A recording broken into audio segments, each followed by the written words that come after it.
to the cloud. Okay, there we go. Can you guys see the little recording button? I think it worked. Yeah, it's working. Okay. Okay, so anatomical position, the figure that's on the screen and that's on your handout is basically in Tadasana, mountain pose. So that is what we call in anatomical terminology, this is what we coin anatomical position. So it's standing tall, arms are alongside the body, palms facing forward. Sometimes you see this depicted as the palms are turned inward, but more commonly than not, the palms are forward. The toes are pointing generally forward, and so it's a forward-facing standing position. The reason why anatomical position is important is because every kinesthetic and biomechanical term that you will learn from here is based from anatomical position. So I'll say that again. All of the movement terms, things like flexion, extension, etc., we're going to get all into those later. Those are all coined from the starting point of anatomical position. So when you think of telling somebody to do something, or you're thinking about what a muscle group is doing, you have to kind of visualize this first, which sometimes can be tricky, particularly in yoga, because we're moving from things that don't look like this, right? We're going from like a warrior two to a reverse warrior. And so you have to think about, well, if I'm talking about a movement, the movement's based from anatomical position first, not from, if I'm flipped up onto my head. Okay. So that's something to kind of just burn into your brain, that all of the movement terms are based from this. So the basic terms, whoops, I didn't mean to do that. Oh, sorry guys, I'll get with it eventually today. Okay, so the basic terms that I have on your little sheet, they go right and left in that grid. So we've got anterior, posterior. So when we say the word anterior, we're talking about the front side of the body. When we say posterior, we're talking about the back side of the body. I have to stop the share really quick. I'm sorry, you guys, something kind of glitched out on my computer and my notes screen just totally went away. So I just lost your handout. What the heck happened? Oh, that went to full screen. Why in the world? Okay, I fixed it. Holy cow. That's not a good sign for tonight, is it? Gotta love the online teacher training. All right, superior, inferior, towards the head or away from the head. So if we're saying something is superior of something else, it is essentially above it if we're thinking of an upright position. Medial and lateral, we're talking closer to the midline of the body versus further away from the midline of the body. And then superficial and deep, closer to the surface and further away from the surface. So this is not an all-inclusive list, but these are a good chunk of terms that are really common, that are going to come up, that when you continue anatomy studies, you're going to see these terms. And so it's important to understand what they mean so you know what the heck it is that you're reading, because anatomy texts and articles and anything, it gets really word heavy and it gets really overwhelming and hard to read at times. And so having that basis of vocabulary is going to be really important. And we'll get into more vocabulary as the session goes on tonight, just because there is a lot of vocabulary with this. So, okay, moving on from just some of that basic stuff, we're going to start talking about the skeletal system. So we're going to get into bones and which ones are which and how they look and how they work and how they don't work sometimes. So let me, now that my computer is being friendly with me again, let me share my screen again. Go back to my presentation, present this guy, go to the next slide. Okay, so I've got this on your sheet. If you flip the page or scroll to the next page. Major functions of the skeletal system, there are 5. So number 1, the skeletal system is for support, right? If we did not have bones, we would be just a glob of messy stuff on the ground with no movement whatsoever. So the bones give us our structure. So that's important. It also facilitates movement. So bones provide attachment points for soft tissues, things like muscles, tendons, ligaments, etc. And so the bones are allowing the soft tissue to attach. And then when those tissues contract and do their jobs, that's moving the bones. This is what helps to facilitate movement within the body. Protection. So particularly if we think rib cage and we think of what's under there, our internal organs are being protected by bones.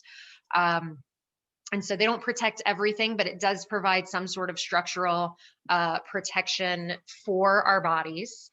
Your bones help to produce red blood cells, or blood cells in general. And then also is a storage facility for minerals and fats. And so your bones will also release minerals and fats into the body as needed. So 5 major functions.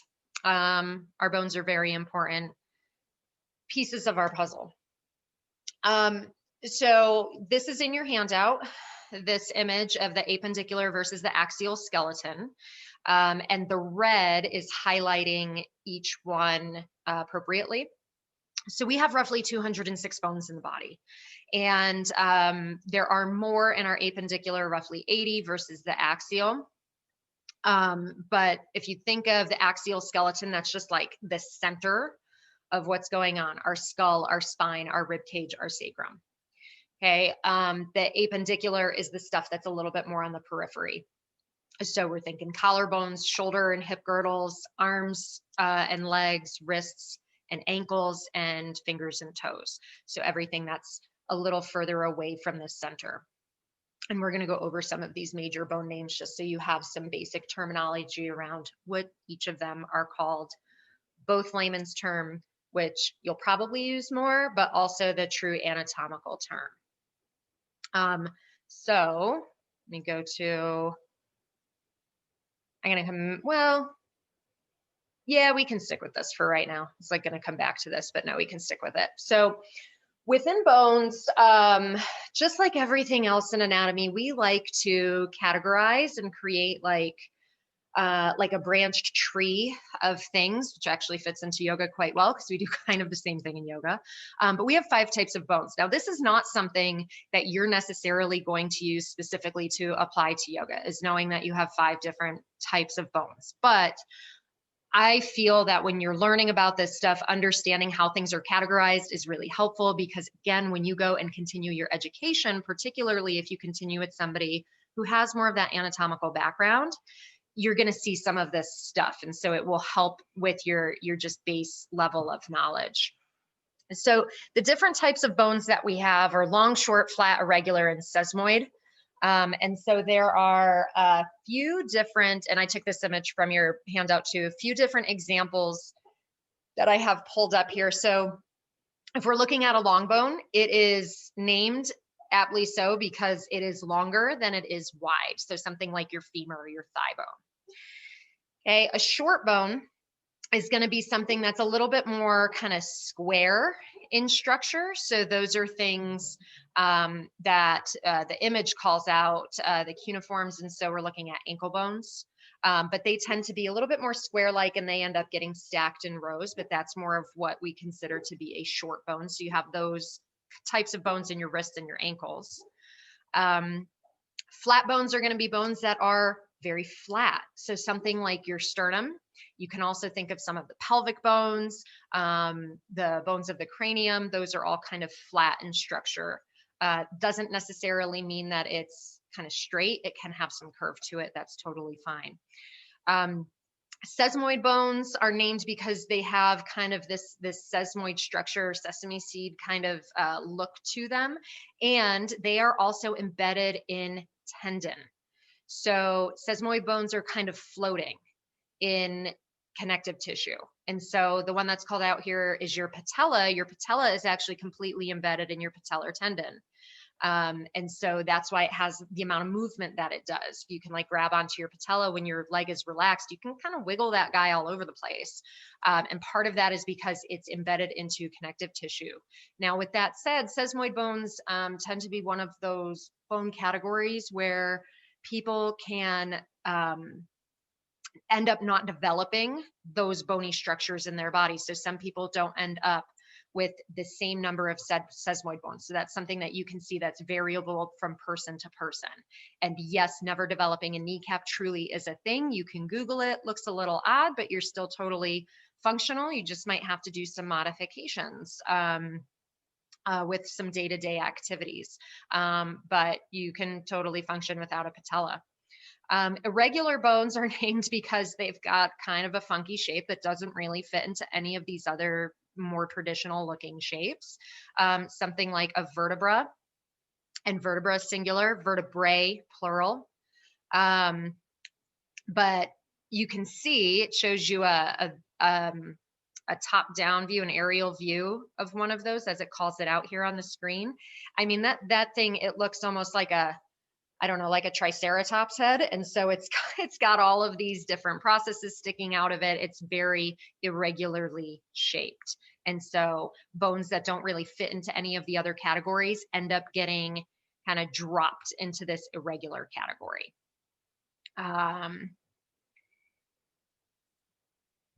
So yes, and yes, that's why I said we have roughly 206 bones, because some people might have less, some people might have more. These are like the weird, unique things about the human body. Is development of bones is something that happens, as we grow. We go through this process. I'm not going to get into too much of the nitty-gritty science, but essentially we go through ossification, where we start mostly, there's two different bone formation processes, but mostly we start from a hyaline cartilage structure, and that feeds into bone becoming spongy and compact bone.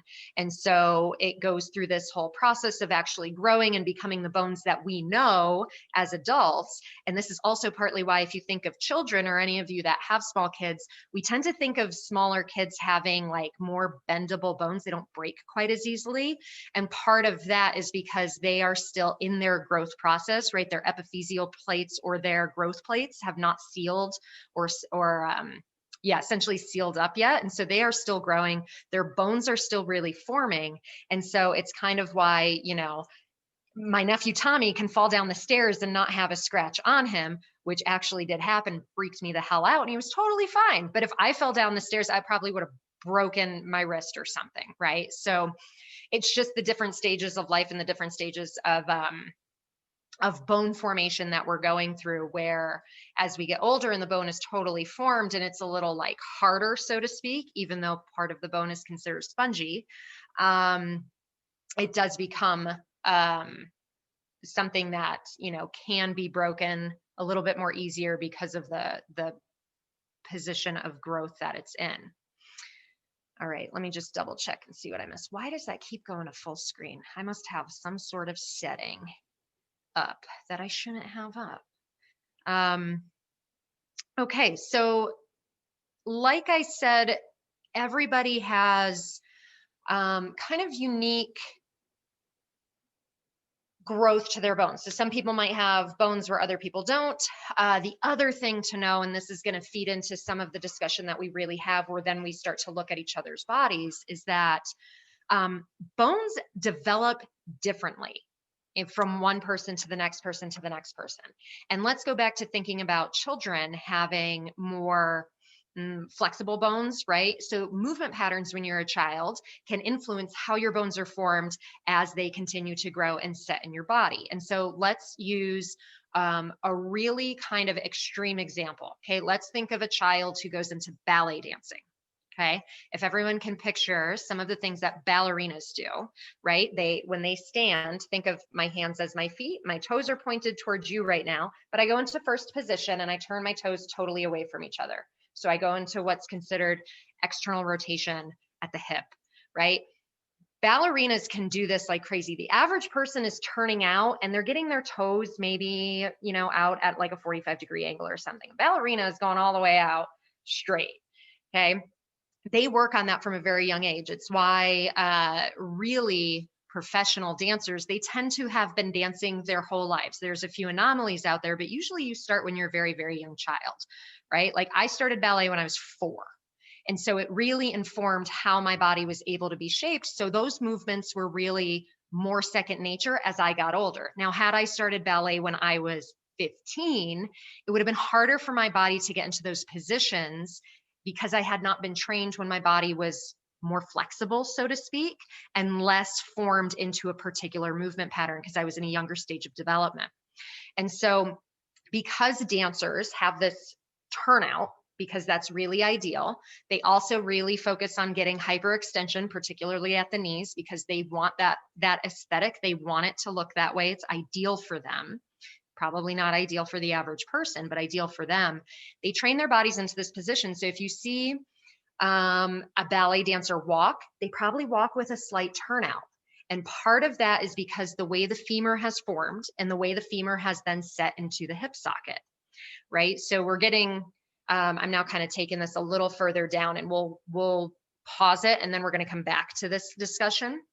But if we think of the femur, okay, think of my arm as being the femur, okay? This is the shaft of the femur. Now my wrist is going to act like what we call the neck of the femur. And then I'm going to pull up some images so you guys can really see what this looks like. And then my fist is what we call the head of the femur, right?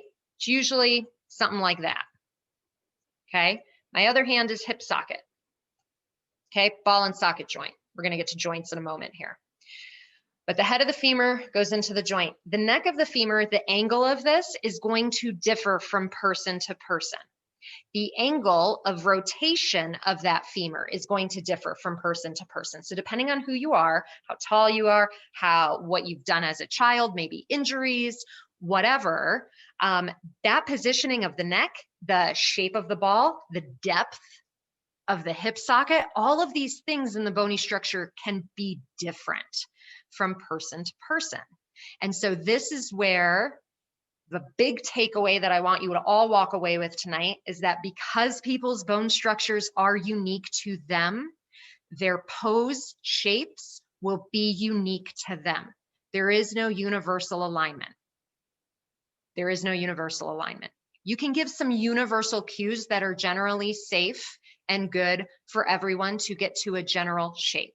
However, from there to refine, it becomes very individualized. And this is where looking at bodies and analyzing what's going on and looking at more bodies and analyzing what's going on and analyzing your own movements will really inform that teaching methodology of, okay, I see something going on. How do I cue them to do that better for their particular situation?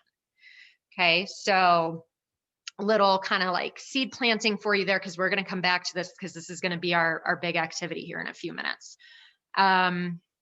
Okay, back to the handout really quick. So let's talk then joints really quick, or not really quick. Let's talk joints and kind of get into this because this is going to kind of feed our brains for this breakout. Go back to Zoom, go back to share, and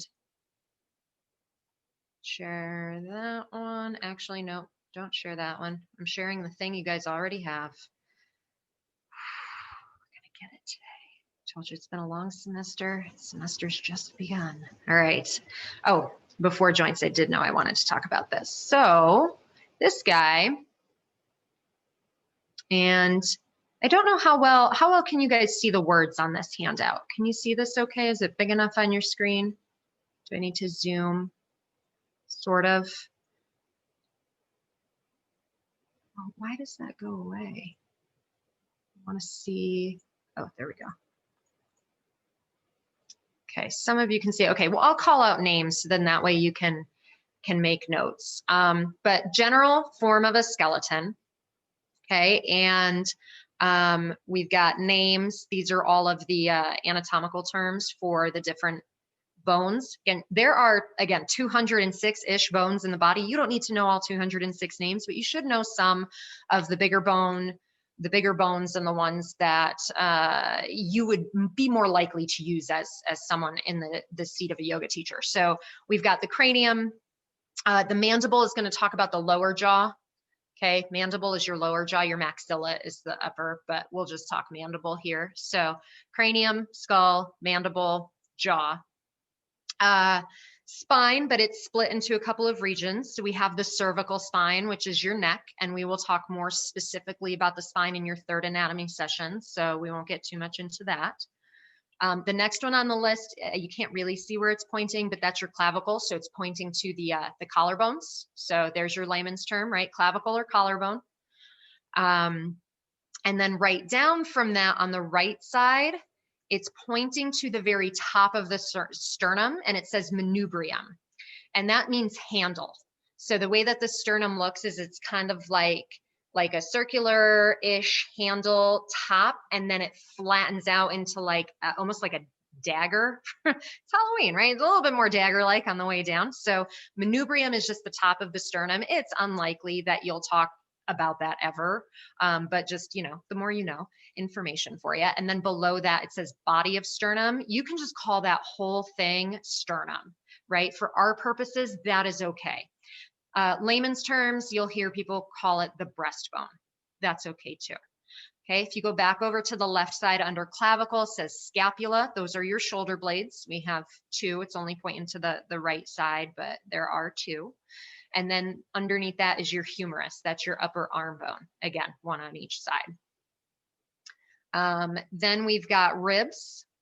And then on the right-hand side, you see xiphoid process. And the xiphoid process is kind of that little small bone that's right at the bottom of the sternum. And that's the part that people talk about breaking when they do CPR on somebody because of where you place the hands, right? It's pretty common that the xiphoid gets cracked because it's so small and delicate. Then under that, they're pointing to the middle of the spine. We've got the thoracic spine. So again, cervical spine is neck. Thoracic spine, you can think middle back, right? That's the majority of the back. So there's 12 of those. And then below that, we have lumbar spine. There's only 5 of those. That's our low back. If you shift over to the right, kind of by that elbow, you see it's pointing to the dish of the pelvis, or I like to call it the dish because that's kind of what it looks like. It looks like a little bowl. Ilium. And again, one on each side. So your pelvis, and we're going to talk more about the hip in the third session too. The pelvis actually has 3 bones that are essentially fused together to form the pelvic girdle, to form that bowl shape. But the top portion is your ilium. Okay, if you continue to look over to the right, you've got our forearm bones, right? The radius and the ulna. The radius is going to be the bone on the thumb side. And the ulna is the bone on the pinky side. And I don't know if this is helpful, but sometimes like it's one of those things of, oh, which side is which, radius or ulna. If you think of when somebody takes your pulse on your wrist, you always go thumb side. That is your radial pulse. So if that helps you in kind of tying together which side those bones are. Okay, shift left, down from the ilium, then they're pointing at the sacrum, which is that big flat triangular bone at the base of the spine. It's actually vertebrae that have fused together in development, and that is what we call the sacrum. And that is where your sacral chakra hangs out. Oh yeah, smaller word, pinky is the smaller finger for ulna. That's a good one. Below your sacrum, we have the coccyx, or that's your tailbone. You can't really see it on this image, but I think everybody is generally familiar with the tailbone. Not a fun one to break. And then if you shift your eyes to the right, underneath ilium, you have pubis. So the pubis is actually on the front side. So you can't tell exactly because this line kind of gets shaded in with that joint area of the hip, but it is pointing to the front side of the pelvis, because then if you look at what looks like kind of like goggles, those are the ischium. So those are the 3 bones of the hip, the ilium, the pubis, and the ischium. And the ischium, those are your sits bones. Okay, that bony part of your butt, that's the bony structure that is touching the ground when you wiggle down into boat pose. That's your ischial tuberosities, scientifically speaking. You can call them butt bones, you can call them sits bones, that works just fine. Okay, if you look at the hand on the right-hand side of the page, then we've got carpals, metacarpals, and phalanges. Carpals are wrists, metacarpals are hands, like the actual hand bones, and then phalanges are fingers. Looking down into the leg, we've got the femur. Those are your thigh bones. The patella, that's your kneecap. And then the tibia and the fibula. So similar to the forearm, the shin has two bones. The tibia is the one, if you reach down and feel your shin, the very front side of the shin, that more sharp, bony prominence there, that's your tibia. That's what you're touching there. The fibula is lateral, and it's much smaller bone. And when that comes down, the ankle bone, that it's called your lateral malleolus. When you feel that outer ankle bone, that's, bottom portion of the fibula that you're touching. Let me move this up and out of my way. And then if you look at the ankle and the feet, it's named very, very similarly to the hand and the wrist, except slightly different words, right? We have tarsals, metatarsals, and phalanges again. Tarsals are ankles, metatarsals are feet, and phalanges are toes. So phalanges are fingers and toes. And then meta, meaning hand or foot, with that structure, carpal or tarsal, depending on which one you're talking about, and then tarsal or carpal for the ankle or the wrist. Okay, again, not an all-inclusive list of all of the bones that exist, but a pretty good list of major ones that you will hear or speak in yoga. Okay, so talking about joints, when you go to that joints page, this image is on there. This picture is actually a picture of a synovial joint structure. So we'll talk about this really quick. This can get really confusing. There's lots of vocabulary here. There's lots of words, and I'm giving you a lot of information, again, to help you build your base of anatomical knowledge, knowing that you are not going to say things like synarthrosis in a yoga class, but it's good to have this understanding as a person who's going to teach others about movement, right? So joints are categorized, and I'm keeping this simple because we can actually go into a couple of other categories as well, but we're going structure or function for this perspective. So they can be categorized as structures or function, and I have them both listed there appropriately, and you see that they kind of go together, which is why I put them that way on the slide. So a synarthrosis goes with a fibrous, the amphiarthrosis goes with the word that I can never say right, cartilaginous. That's not how you say it, but that's how I can only say it. And then the diarthrosis goes with synovial.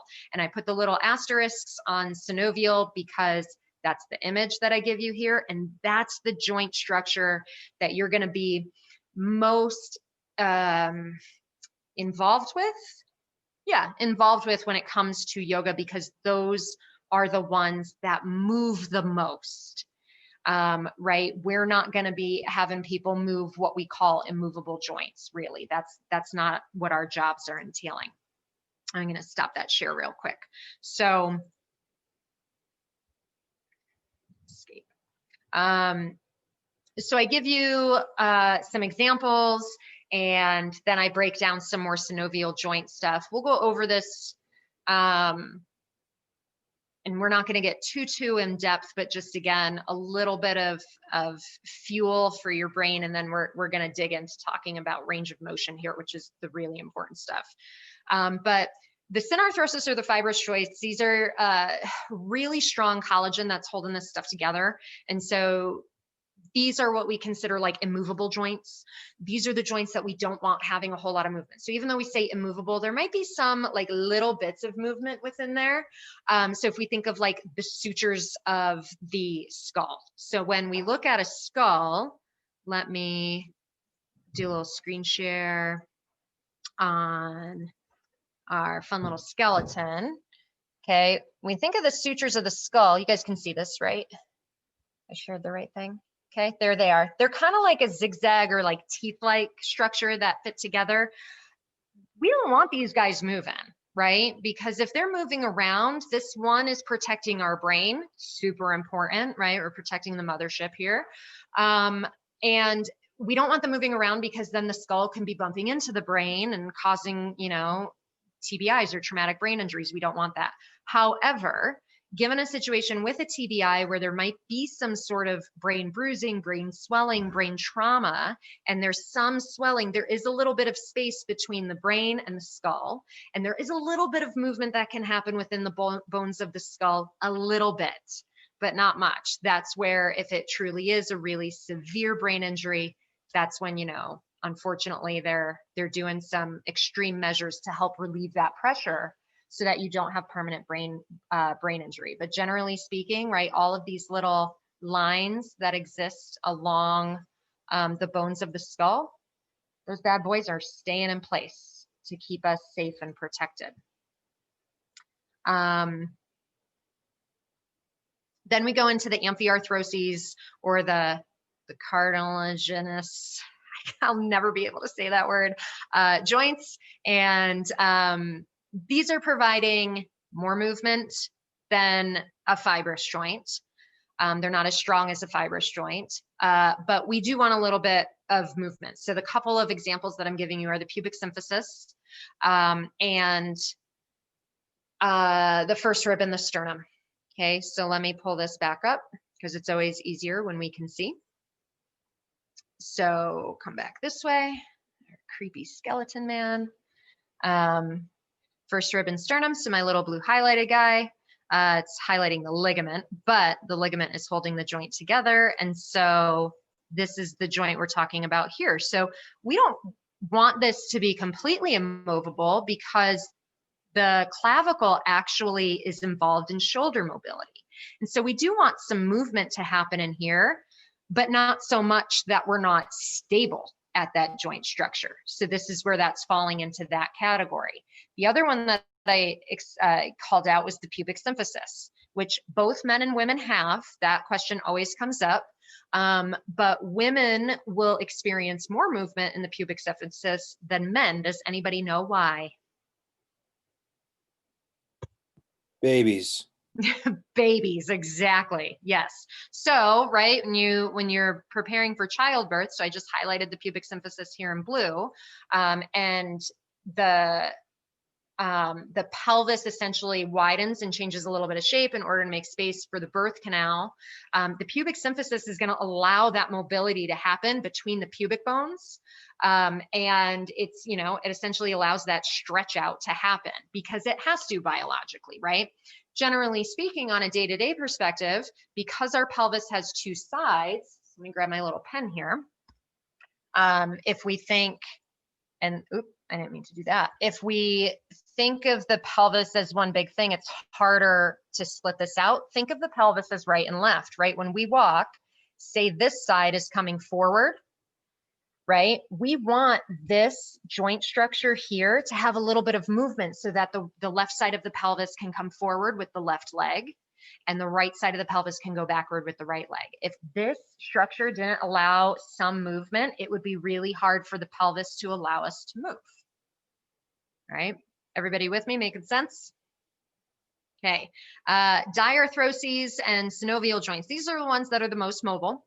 They allow full range of motion, big movements. They typically have fluid-filled capsules between the joint bones, and that's that image that you see where it is showing the articular capsule is what we call it. So let's break down a couple of these things. On that image, if you think of this as like a knee joint, the top bone would be femur, bottom bone would be tibia. We have the patella out of there.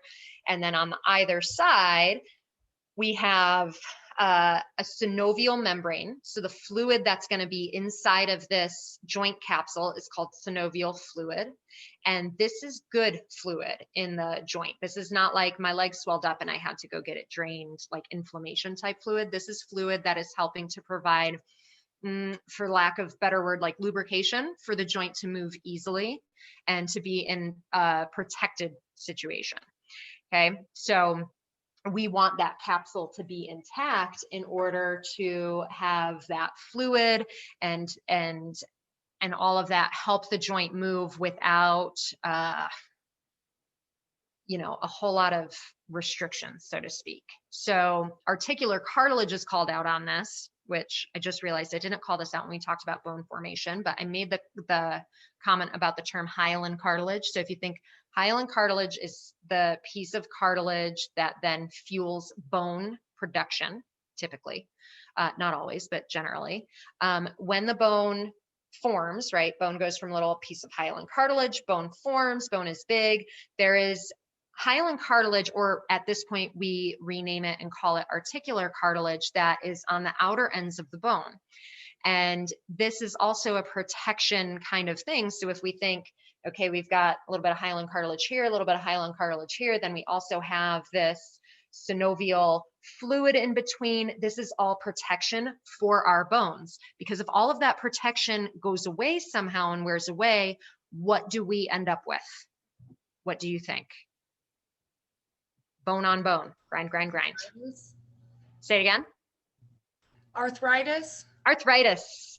Yes, we don't want that, right? Arthritis, that's what happens when all of these protections go away. Bone on bone grinding feels real terrible, wears stuff down, and ends up with lots of inflammation and pain on a day-to-day basis. Really not a fun situation to live with. So we want to avoid that and keep all of these things kind of healthy and happy. Sometimes, you know, trauma and stuff, little unavoidable.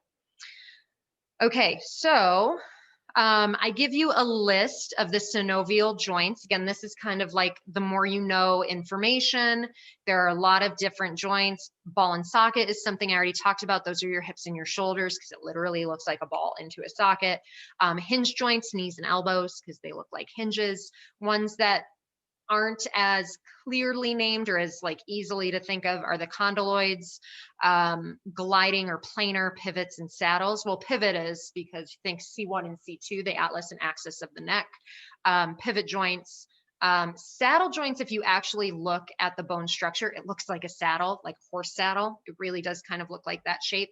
But again, you don't need to be able to categorize all of the joints into these things, except for maybe just some of the major joints. Like knowing that the hips and the shoulders are ball and socket is going to be helpful, because they have a lot of potential motion available to them, particularly the shoulder. The shoulder should be the most mobile joint in your body. If it's not because there's injury or issue there, well, it's because of injury or issue. But in a healthy joint structure, the shoulder is going to have the most range of motion capable.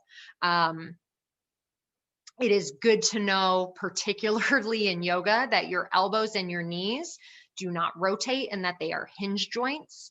I've heard people tell students to rotate their knees before, and I cringe a little bit. You can get super specific and understand that there's tibial rotation, right? Lower leg rotation underneath and around the knee, but the knee joint itself, that sucker does not rotate. If it rotates, you bust stuff up, you get surgery, and you're in pain. So we don't want it to rotate. If there's rotation going on in a pose, it's likely being dictated from the hip. Okay, it's not the knee. And we'll talk more about that. But again, you don't need to know all of these little specific things. Like it's not, you know, going to be super helpful in your teaching to know that your thumb is a saddle joint. Again, but it's just good to know that there are multiple different categories of this stuff. Okay, so let's talk range of motion, and then let's see, 6:52. Oh, Belle, go ahead. So as far as like joints that would be important to know, are the wrists and ankle sliding joints? Gliding or planar, yes. Oh, sliding, okay. So if you think of the bones, like they're kind of like little squares almost stacked on top of each other, the idea is that they're gliding and moving over top of one another in order to create motion. And would you say that that would make them have like a more limited range of motion as well? Compared to a ball and socket joint, yes. For sure. Compared to a hinge joint, depends on the joint. Cool. Yeah. Okay. Oh, nope, I clicked the wrong button. No, I don't want to share. I want to present. Thanks, Google. Okay. All right. So range of motion, or ROM. So really quick, there are a few different definitions out in the world. Again, remember, I'm giving you my point of view and what I have learned over the years and years and years of schooling and such, and some interpretation of some things. So I particularly talk about range of motion and flexibility slightly differently. You will see these talked about as the same thing. It's okay. It's different points of view and a little bit different ideologies behind it. So for me, when I'm talking about range of motion, I am particularly talking about the movement available at a joint. Okay, so how much motion does your shoulder have? How much motion does your knee have, et cetera, et cetera? How many degrees of motion are available there? When I talk about flexibility, I'm talking about muscle tissue. I'm talking about how much stretch we have in the soft tissue of the body, which isn't necessarily the same, but it feeds into range of motion. So they're interconnected 100%, because if you're super inflexible, your range of motion at a joint is going to be impacted, right? And so these are two things from a terminology perspective, they can be defined kind of as the same. People will say range of motion is the amount of flexibility you have at a joint.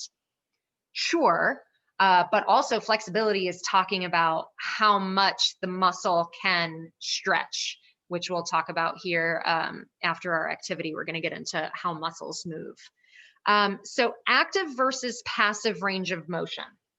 Does anyone think they know? Anyone want to take a stab at explaining the difference? What does it mean to have an active range of motion? What does it mean to have passive range of motion? Any ideas? Don't be afraid to be wrong.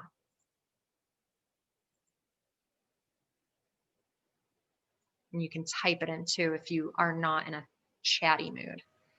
Would passive be what it has on its own, and then active be if it's put under pressure or tension, or where you've got other systems being used? I like where your mind is. Not quite, but you're kind of thinking in the right direction. Anyone else? Now that Corey opened it up. Any brave souls tonight? Is one for strength and then the other for support?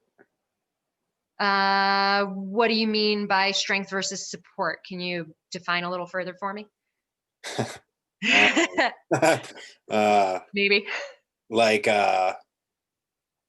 there's certain muscles like you use for walking that,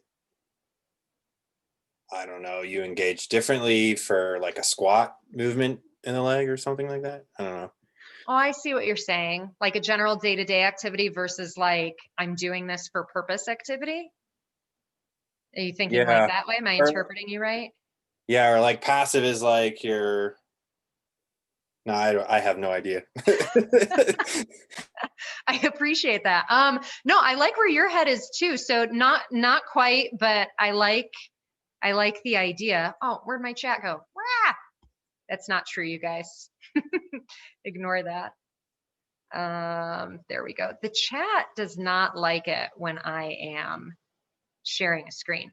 All right, once you're warmed up and you have a bigger range of motion, nope, not quite. Okay, so I'm going to give you the answer unless anybody else has a guess that they want to throw out there. Anybody? Oh, Flo, you got your hand up. Go ahead. Okay, so say you do a forward fold and I'm engaging my hamstrings, but my calf muscles kind of pull a bit too. So is it like an indirect? That would be the passive. So you're actually getting into something slightly different. You're thinking, I like where your head is because you're kind of thinking reciprocal inhibition / eccentric contraction. So reciprocal inhibitions is when your agonist muscle or the muscle that's doing the motion is engaged. The antagonist or the muscle that's opposite that motion is not engaged, though technically nothing's ever not engaged. That's what we call reciprocal inhibition, which is a phenomenon in kinesiology that we talk about.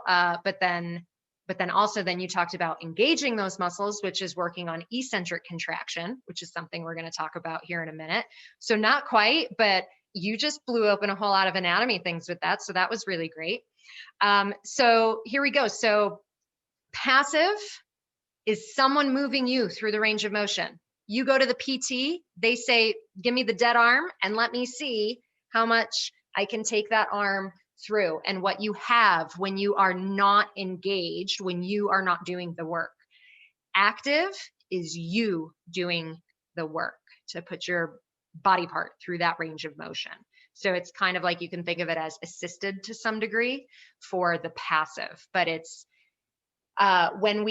particularly when we get injured, right? I can use myself as an example because I just had surgery. So when I was really starting to work back on getting my knee flexion back, my knee bend, the PT can take my leg, have me relax, and they can get a decent amount of movement in my leg.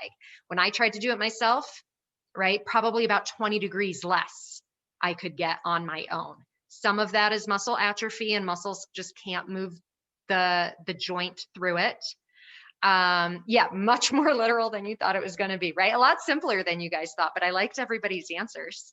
And yeah, so it's you being able to do it, or what's available when you kind of chill out a little bit. And this is where, from a yoga perspective, adjustments might come into play, which I know, unfortunately, given our COVID situation, you guys haven't really gotten to really get into the true hands-on of teaching, but this is where hands-on assistance can be really helpful for somebody, particularly if they're struggling to understand where to put a body part, okay? But remember, with adjustments, right, nothing is ever forceful. We don't want to be forceful with things because that can injure people. Okay, so the next thing to talk about really quick when it comes to joints are tendons and ligaments. So tendons and ligaments are fibrous tissues that exist to give a joint strength and to transmit force within said joint. So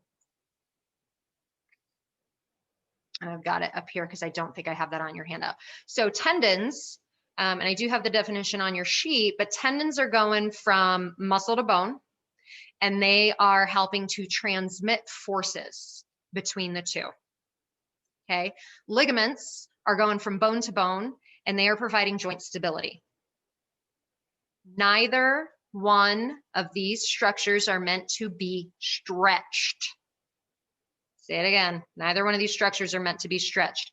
What happens, someone tell me, and if you've had any tendon or ligament issues, feel free to throw it out there. I see Caleb and Corey go up right immediately. Tell me what happens when you stretch out and you get slack on tendons and ligaments.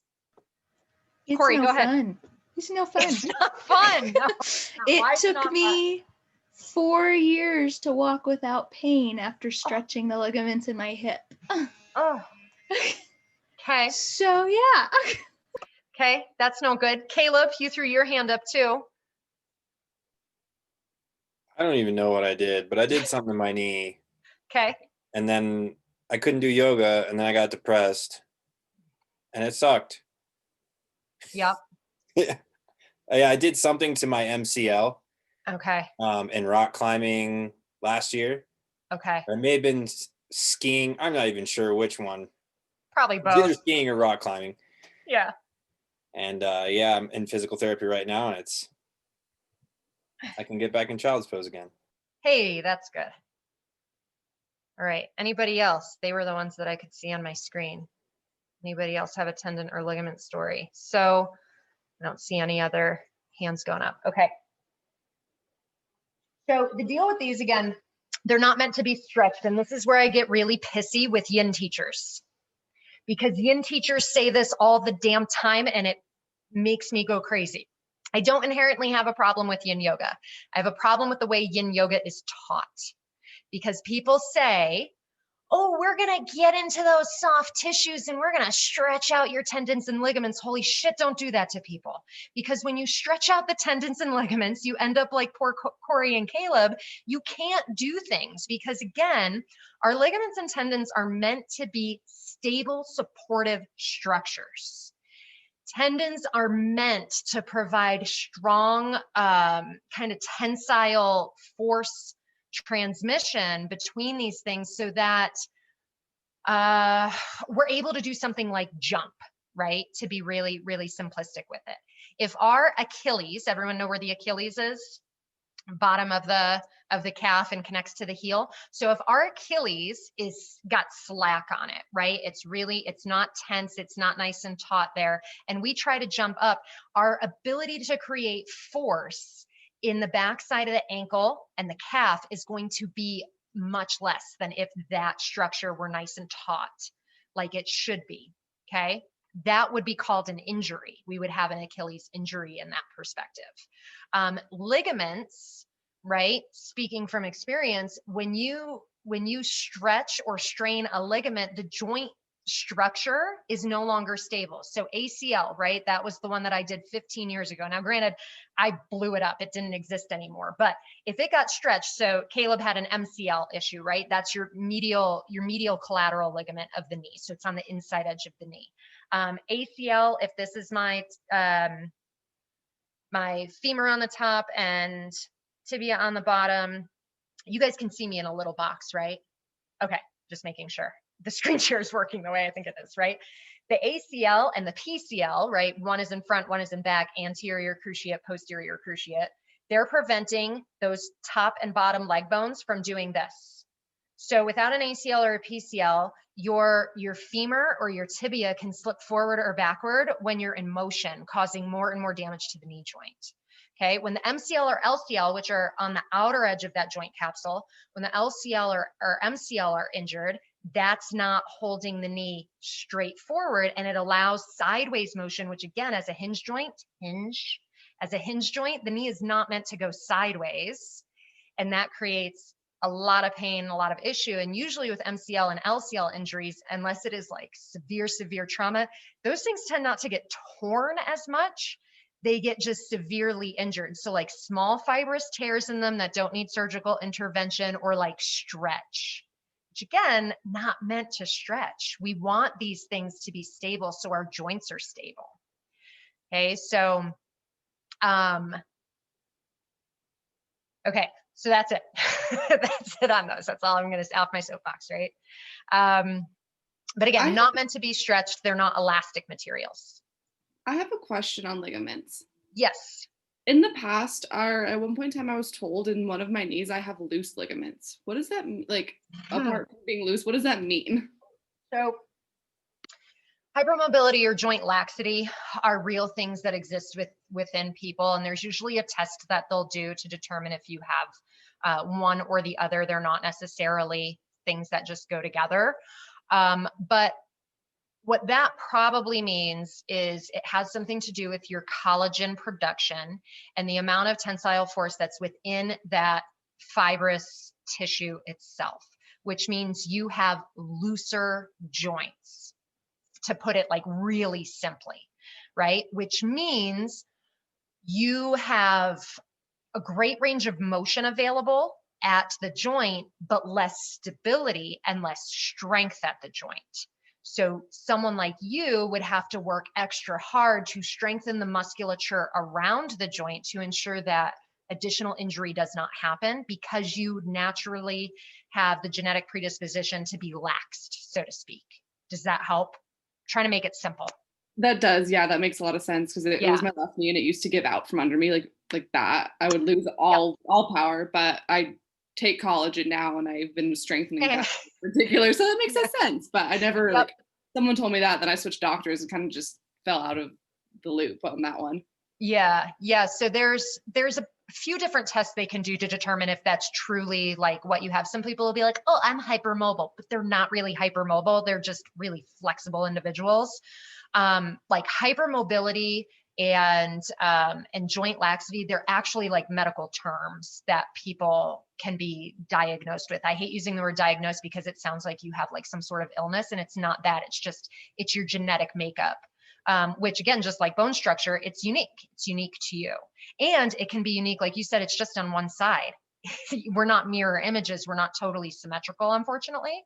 And so it can be just impacting one side of your body and not the other, which makes things oh so fun to figure out on how you should move individually for the right and the left, which we're going to talk about here in just a moment. All right, anybody else on that before I move on to compression and bone shape? Is everyone doing okay? Still with me? I know it got dark and all of a sudden it feels like it's midnight. So, okay. It doesn't help that it's cold and windy as hell. At least it's windy on the west side. So, okay, somebody chat. I'm going to figure this. There it is. Okay. Yes, Down syndrome does have that predisposition where they're crazy hypermobile. Their collagen production is a little different, and they're super mobile. They just are very flexible. I had a kiddo like 4 or 5 years ago, Down syndrome. She was a cheerleader. She took my yoga class, and girlfriend could do the splits like it was no big deal, and just was like, this is super comfortable for me. Just, she was so flexible, but that's part of that genetic predisposition. Oh, Jenny, you're okay. I totally understand. No, it's not break time. Go back. We have one more thing to do, and then it is break time. Okay, so compression and bone shapes. Let me stop sharing the screen. And then we're going to do some pose analysis, which hopefully wake everybody up. So I talked a little bit, like I said, we will put a pin in it and we'll come back to it. I talked a little bit about bone shape and how everybody shaped a little differently. And I used the femur, the neck of the femur and the hip, and how that all connects together as an example, because it's a really kind of clean example to visualize, I think, anyway. So if that was not helpful to you, please tell me. I'll try to give a better example.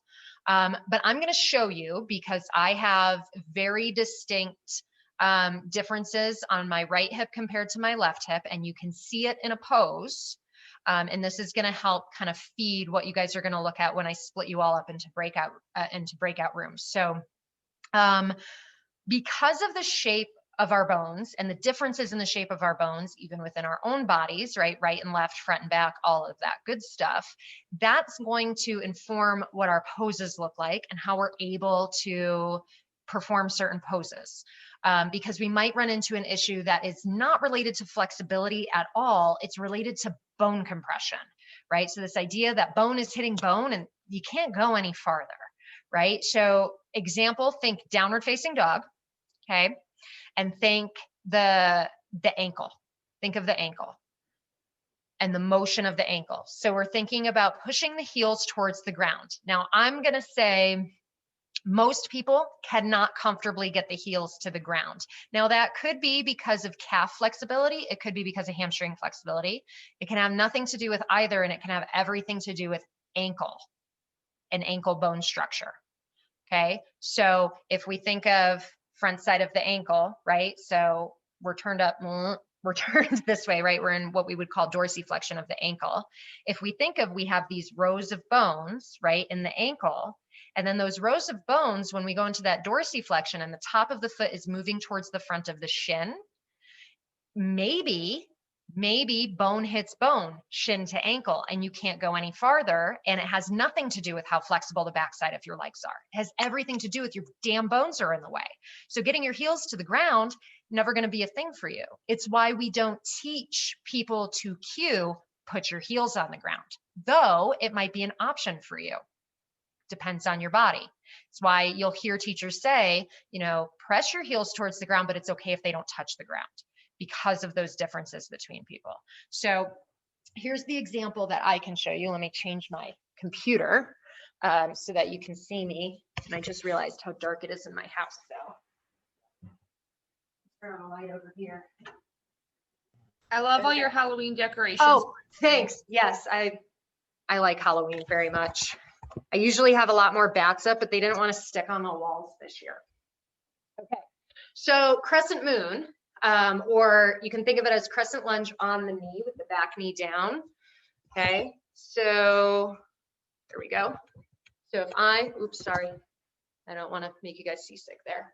So if I come into kind of a 90-ish, 90 position, 90-degree bend here, 90-degree bend here, and I start to come forward, right? Here's the top of my hips for reference, okay? I start to come forward, right? I can get pretty far forward. This is my right leg forward. This is the side that I don't have issues with. Well, I have knee issues, but I don't have hip issues, right? So I can come forward pretty well. This feels really good. I'm able to stay up nice and tall. My core is engaged. This feels like a glorious, glorious stretch through hip flexors, right? You guys can see this okay? Okay. Now, wait, real quick. Mental image of where the hips are. Okay, how far forward they are, what that kind of split leg position looks like. Okay, now I go left side. Now this is the side where I've got a little bit of a pinchy thing that happens in the front side of my hip. So I'm going to start in generally that same position. And now I'm going to come forward.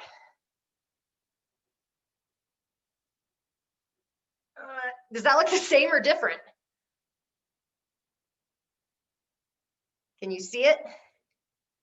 I can see it. It looks like less, yes? I'm not as far forward, yes? You can just give me nods because I can still see you guys. I see the chat blowing up. Okay, yes, not as deep. Now the reason it's not as deep is so if you guys think of on the front side of the hips, right? Here's that bony part of the front side of my hips. Okay, when I come forward, hi bud. When I come forward on this side, this is the bad side. Here's that bony prominence. It hits, it catches, and it doesn't let me go any farther. I'm sorry you're not getting attention. So what I do, let me back this up a little bit, and actually I'm gonna grab a little padding for my knee, that kind of hurts. What I do, front side view, Odin, you're in my way. Front side view of the good leg, okay? I'm pretty lined up, hip, knee, right? And this, what we call it, you hear train tracks, right? And I come forward. I keep my knee very lined up with my hip, and I'm in all of the standard cue positions, right? But when I do my left side, because I know I get that catch, and because that happens, there's nothing I can do about it. It's the shape of my hip, and I don't get as good of a stretch. I take my foot a little wider. So now my knee is not directly in front of my hip. It's just a touch wider. And now I'm able to go forward. And if you look at me from the side when I do it that way, now I look a lot more similar to side one, don't I?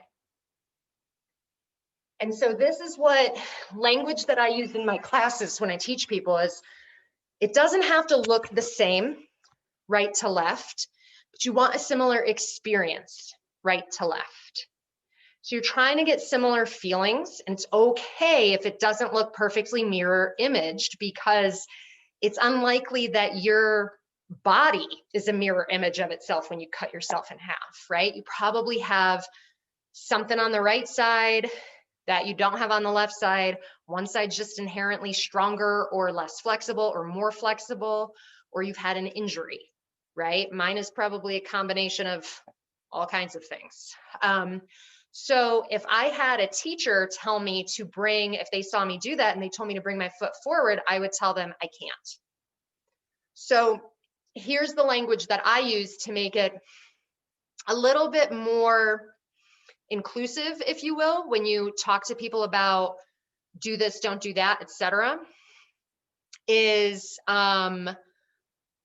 keeping things lined up of what we think it should look like. And then if you see somebody make a modification like that, that doesn't look like what you're saying, you ask, can you do X, Y, or Z versus move your thing here? Unless it's a very clear, like, you know, you're trying to get them into lizard and they have their foot like under their butt and they're up on their toes. Well, that's a clear, hey, move your foot up here kind of thing. But if they're looking like they're making some sort of weird change, you might ask, can you do this? And that's something I learned over the years of teaching, is that you can't just assume that someone can, and they might be taking a modification that you didn't give because they know they have to. So this is where, again, that big takeaway of everybody's body is different, really, I hope starts to hit home. And hopefully gives you permission within your own practice to make changes accordingly so that your practice feels good for you, because it shouldn't be painful and it shouldn't feel like nothing, right? And it doesn't need to look a certain way. It should feel good. Okay. All right. Any questions on kind of that idea around what we're looking at when we're looking at poses, and, you know, kind of like the little differences that might come up based on if you feel like you're being stopped within your own body? Anything? Okay, so what I'm gonna do is I'm gonna break you into small groups and throw you into breakout rooms. And we are going to look at 3 poses together. So you can have, like, everybody can try to do the poses, or you can just, each person picks one that they know might be like a good example within their body based on your practice. And then we'll come back together and we'll talk about it. So pose analysis is going to be crescent moon, the one I just did. So knee on the ground, upward facing dog or full cobra. I know we're not super warm, so I'd probably say go full cobra instead of a straight up dog, just because we're not super warmed up for that. And then malasana, the deep squat, which I still can't do because of the knee injury. So does everybody know what malasana is? Are we all good on that? Okay. Okay. So I'm just gonna randomly throw you into breakouts.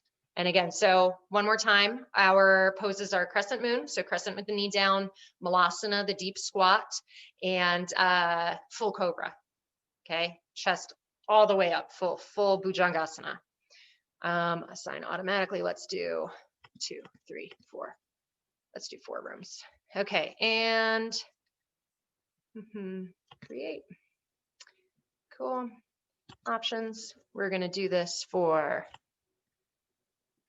we're going to go for about 15 minutes. I'll give you a 1-minute countdown timer, and I'm going to pop into rooms. So then if you have questions, you can ask, but I'm really just going to primarily observe, but feel free to ask me questions when I am in your room. Okay, open, and there we go.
Okay, think we've got everybody back. I missed one breakout room. So did anyone have any ahas or takeaways or just something that they thought was cool that happened in their group that they would like to share? Max, go ahead.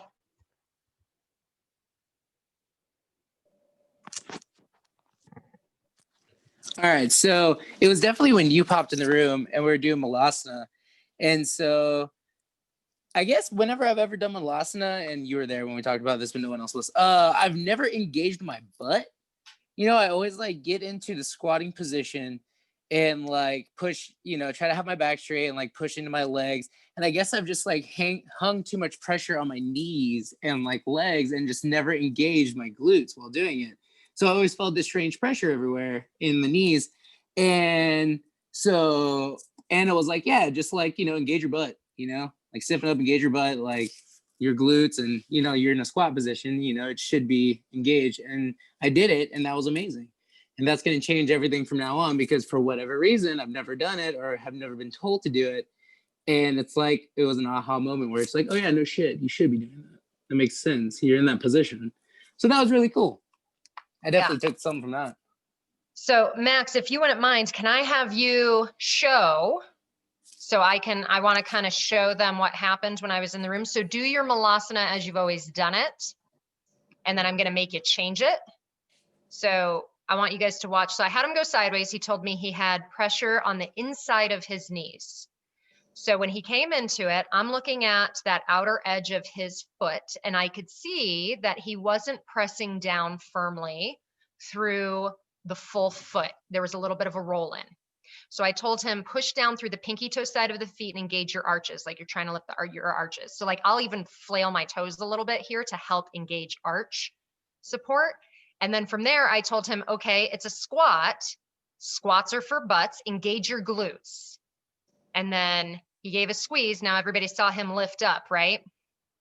Then, because what he was saying is, oh, I always just try to like lift my chest. Engage your butt first, then work on lifting the chest. So now you see he's got a little bit more connection in that outer edge of the foot. He's a little higher off of the ground, but now he's working the strength and the length in the pose. So it's much safer. And that took the pressure out of his knees.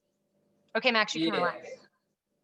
So now here's what I said earlier is that you're not going to know to do that necessarily right away, right? Like this is a skill that I have and that I've honed over years and years and years of staring at how people move. Okay. And so I can see when there's some sort of discrepancy going on, and I can make really educated guesses and give them little cues. It will take you time and watching somebody and listening to what they tell you is going on in a post to help them make the post better for themselves. So know that, you know, that was really helpful for him.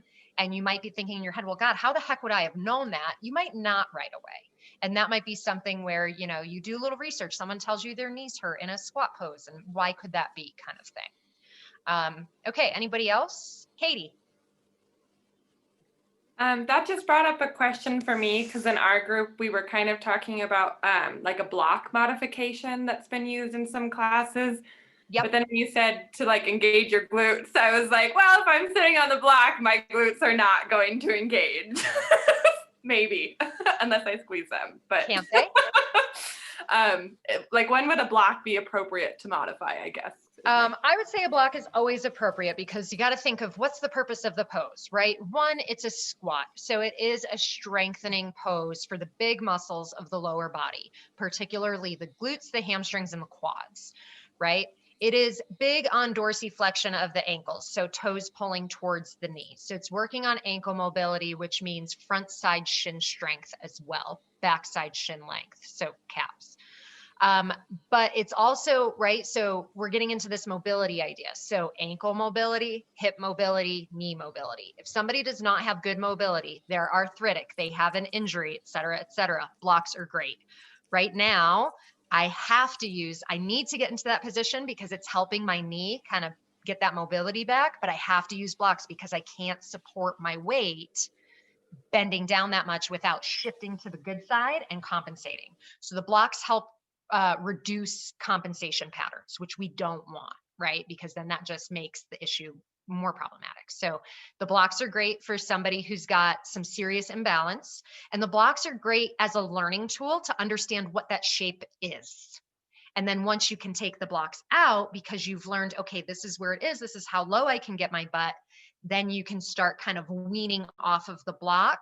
Or if you're using it as more of like a restorative rest, right? Block is great.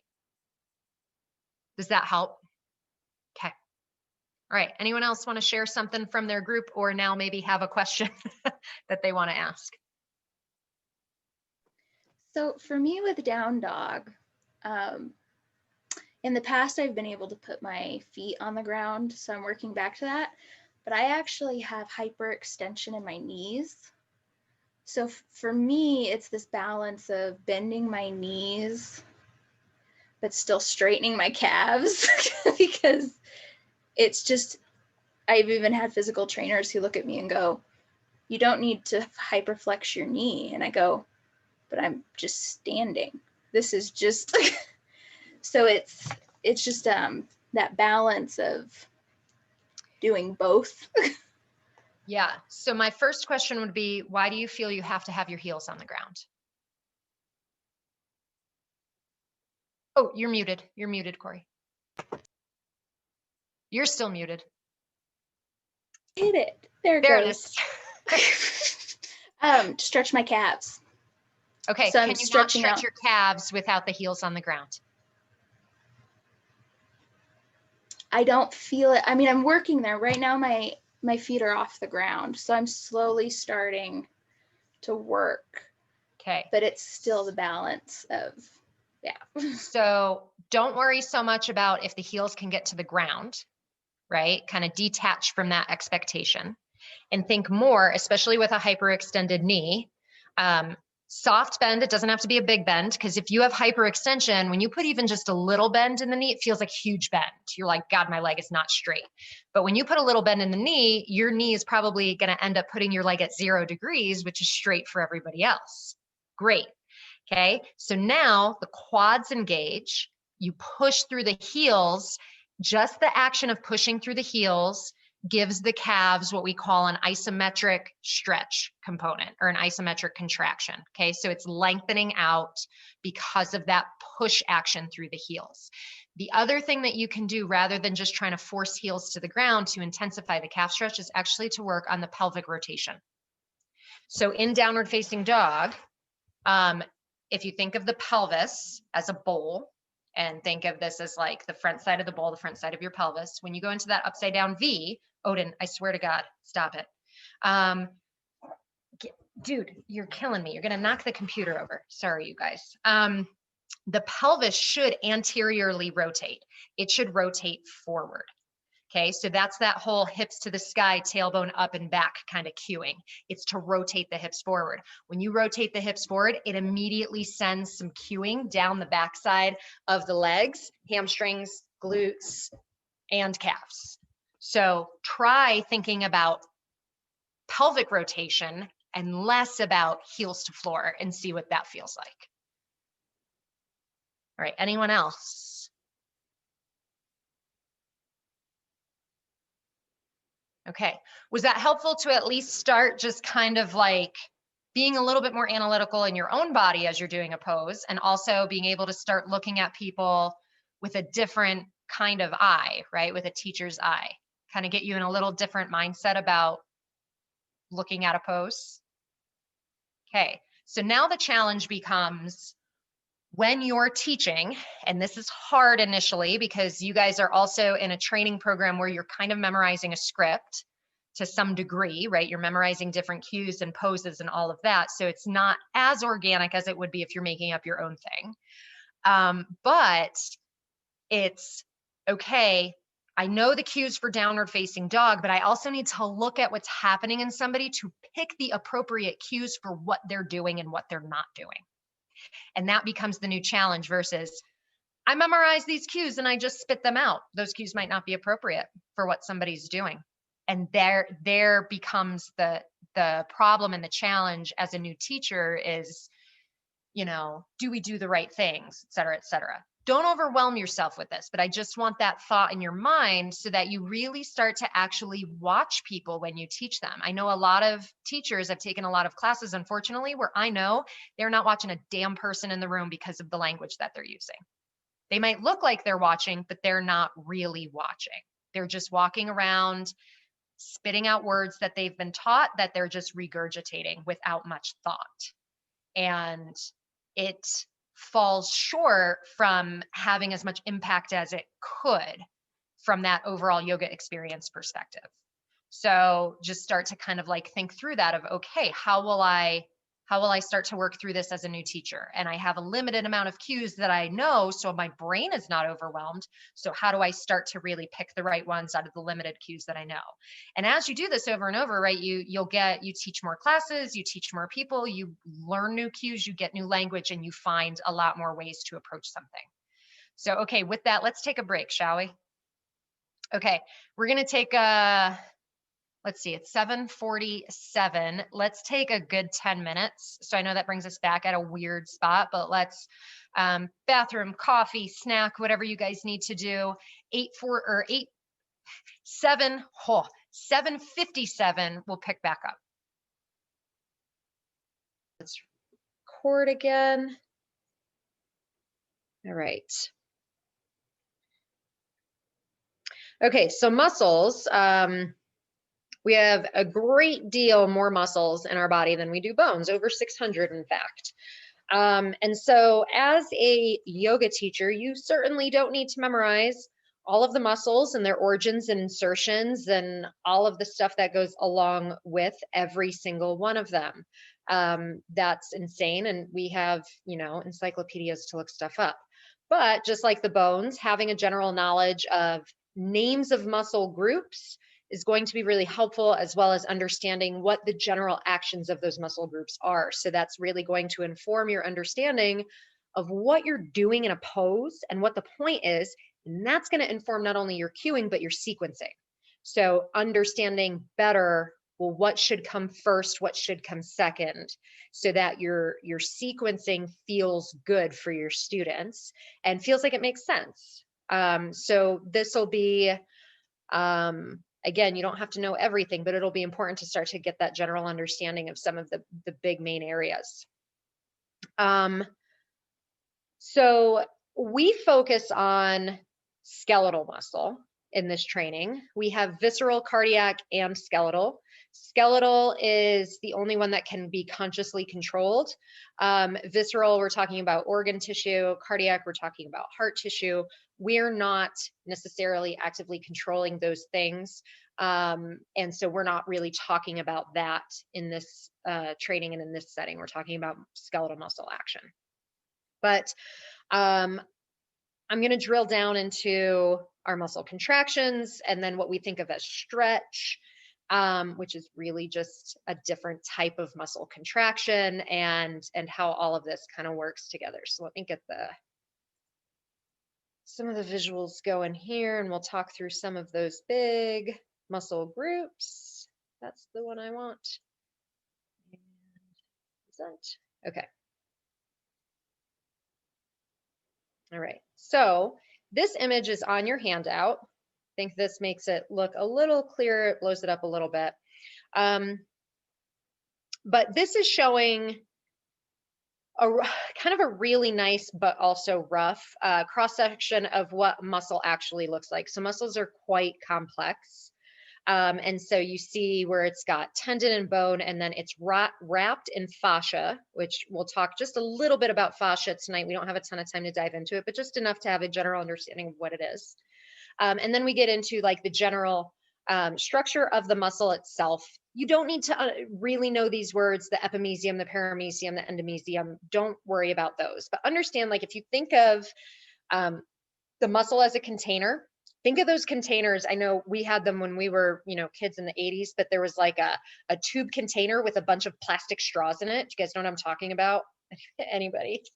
And you would pull the thing up and all of the straws would come out. That's kind of what your muscle is like. And so if I slide out one of those straws, like it shows here, that's what we call a fascicle. And then In the fascicle, you have a bunch more straws, and you pull out another one of those smaller straws now, and that's what we call a muscle fiber or a muscle cell. And so then within that individual muscle fiber, that's where we get into the myofibril, which is this pink and blue image that you're seeing. And so it's like little bundles upon bundles upon bundles of fibers that make up a muscle tissue. And this is why muscles have more, when you look at it under a microscope, they have like a striated kind of look to them because of the way that these fibers exist. And the reason why I show you this, again, this gets really kind of on the sciencey stuff, and I'm going to keep it really high level. We're not going to get into the nitty gritty of this. We can do a 3-hour lecture just on the sliding filament theory itself, but we don't really need to have that deep of an understanding. General understanding. If you look at that little box there, the pink and the blue, right? We have something called a sarcomere, which is showing like there's like a dark pink line to a dark pink line, and then everything in between. The dark pink lines are being called Z discs, right? Or sometimes they're called Z lines. Okay. The idea is that the sarcomere is changing length so that the Z discs are getting closer and farther away from each other. Okay. This is what we call the sliding filament theory. And then it breaks it down even more. And that's where you see that boxed image where it says thick and thin filament. All you have to know is that there are chemical reactions that are happening. There is something called cross bridging with proteins that are in the muscle. And that's what causes this stuff to shorten up and then lengthen out. Okay. And this is what then gets generically called as our muscle contractions and stretching, right? And I always say stretching with kind of the quotations, because stretching is not exactly what we think it is. It's a little different than what we really think it is. Ooh, I saw a chat. Oops, let me go back. Hold up. Go back. Still don't know why it won't let me do that. Okay. There we go. Okay, so the types of contractions we have, this is on your sheet. Okay, we have concentric contractions, eccentric contractions, and isometric contractions, right? Metric, the root of the word meaning meter or length, and the other three, con, ec, I guess, and iso, meaning what that length is. So concentric is meaning the muscle is shortening. So think of like a bicep, when you do a bicep curl and then the bicep looks, bigger, that's a concentric contraction of the muscle fibers in the biceps. So it's getting shorter so the muscle appears like it kind of gets bigger on a height perspective. Okay. An eccentric contraction would be that same biceps muscle, right? When you extend the elbow and lengthen out and the bicep looks like it goes flatter, that is the muscle stretching out essentially. That's an eccentric contraction. Okay, it's the muscle is lengthening while still producing force, because when you do a muscle contraction, there is force production that goes along with that. So concentric and eccentric have force production that happen. Eccentric has a lower force production than concentric. And we are typically just, because there's lower force production, we're very weak when it comes to an eccentric contraction. So for example, doing a push-up, right? A push-up, pushing up, right, is doing a lot of that concentric contraction in the pecs, right? Chest muscles, okay? If we do typically we don't do a slow lower.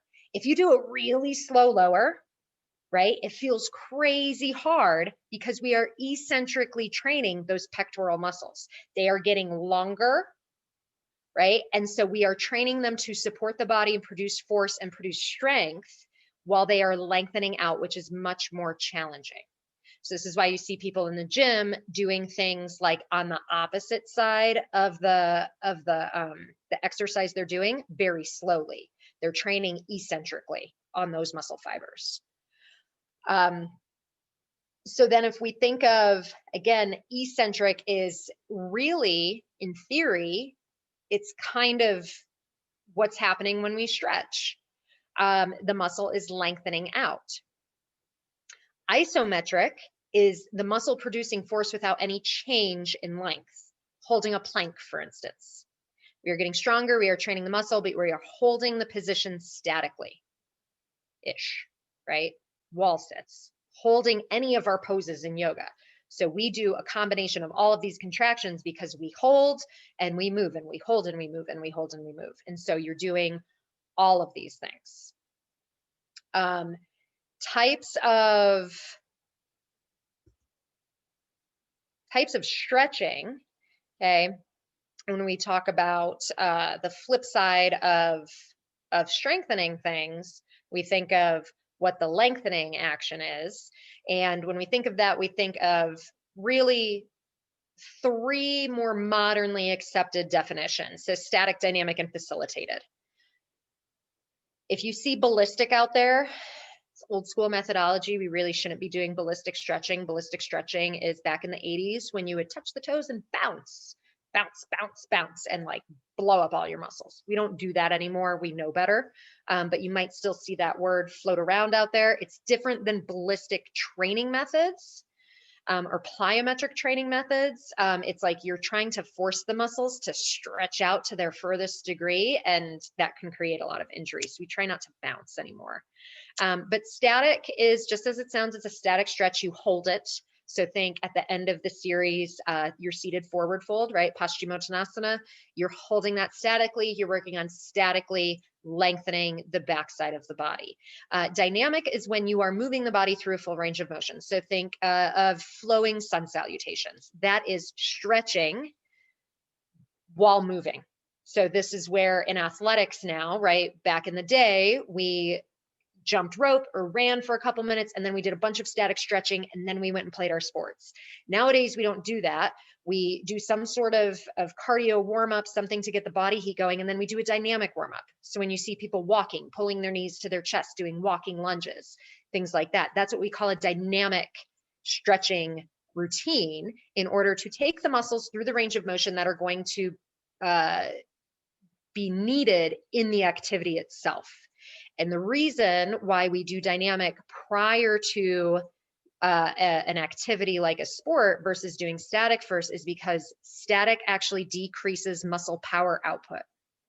And so if you statically stretch and you try to get all stretched and loose before you then try to, sprint 100 meters, you have reduced the amount of power output that's possible in those muscles. So we don't do that anymore. They flip-flopped them. So we do dynamic first, we do static at the end. Yoga is a little bit of a different beast because we do a combination of it throughout the entire thing. We do some holds first, then we dynamically move a lot, then we hold again, then we dynamically move, and then we hold again. It's a little bit of a different beast, and so it keeps us kind of switching back and forth between the two. Yoga is also not necessarily a physical exercise that's requiring a ton of power output, right? We're not doing plyometrics. We're not, it's meant to be a little bit slower and more controlled and a lot more functional than some other things. Though a lot of times you'll see it's not very functional. Facilitated is a contraction of the muscle that's also being lengthened. And a lot of times this will be done with a prop. Well, typically it has to be done either with a prop, like a strap, or with another person. Now, usually when I teach this in person, we do, PNF stretching together. Has anyone out there ever experienced PNF stretching before? Anybody? Okay, Corey says yes, nobody else? Okay, so PNF stands for proprioceptive neuromuscular facilitation. I'm gonna type it in.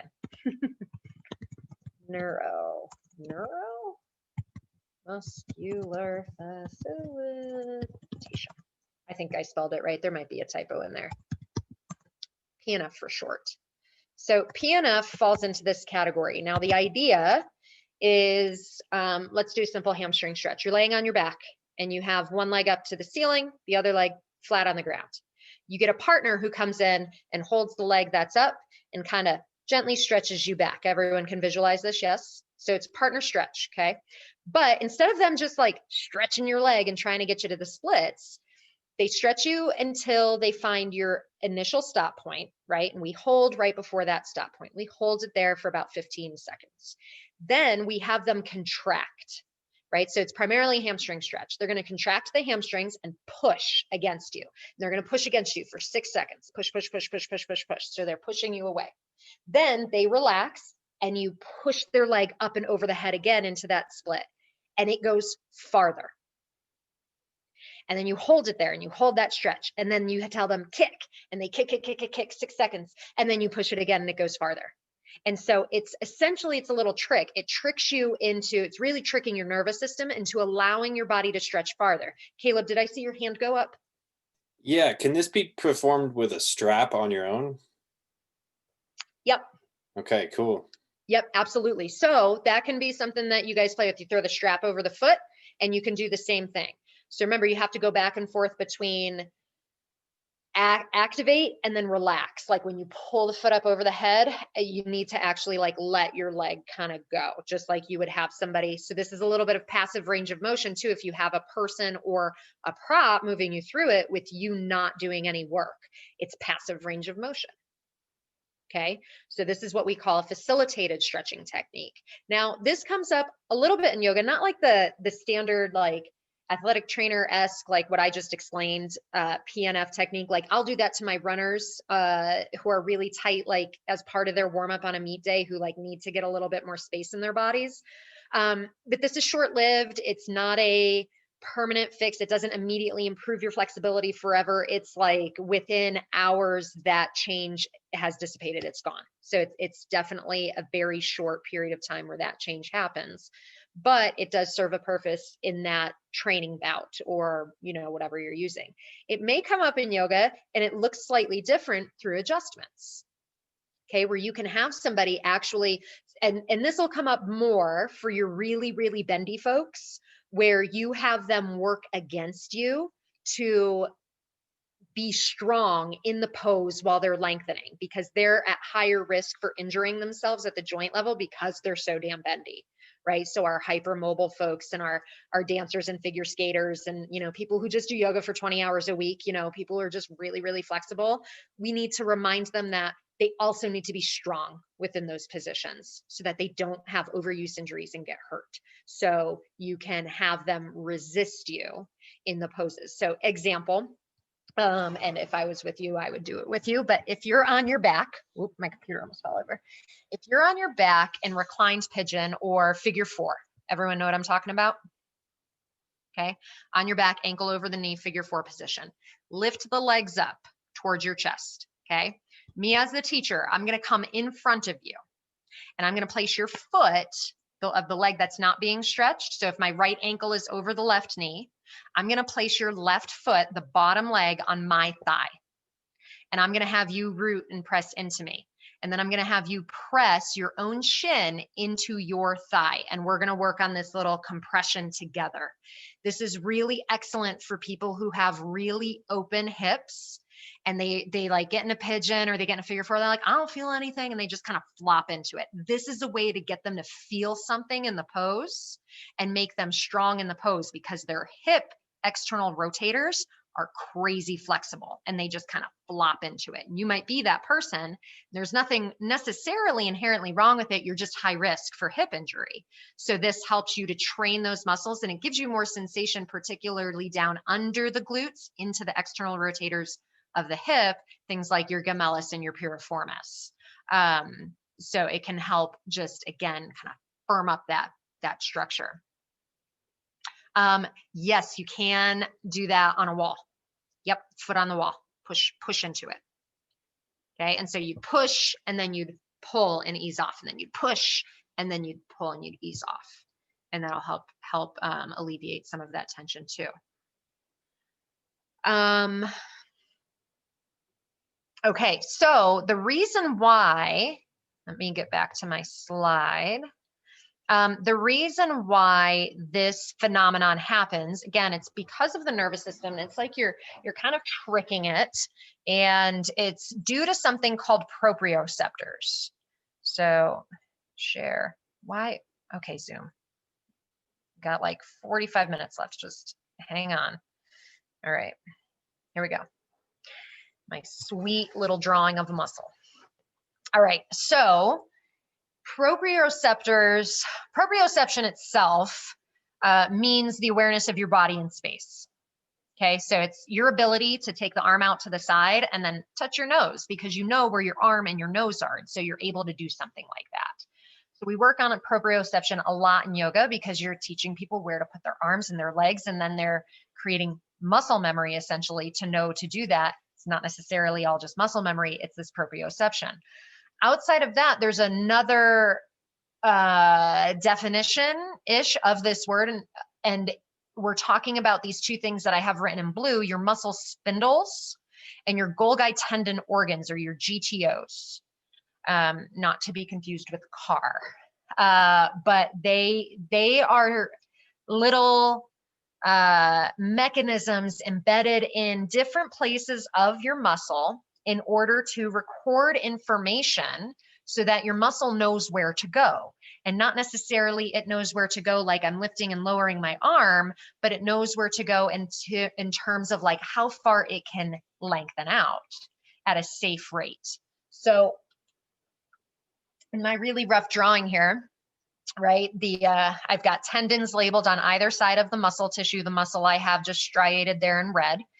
And I've got the circle right where muscle becomes tendon, or where muscle connects to tendon. And that's essentially, right, rough drawing, that's essentially where the GTO lives. And what the GTO is doing is recording the length of the muscle.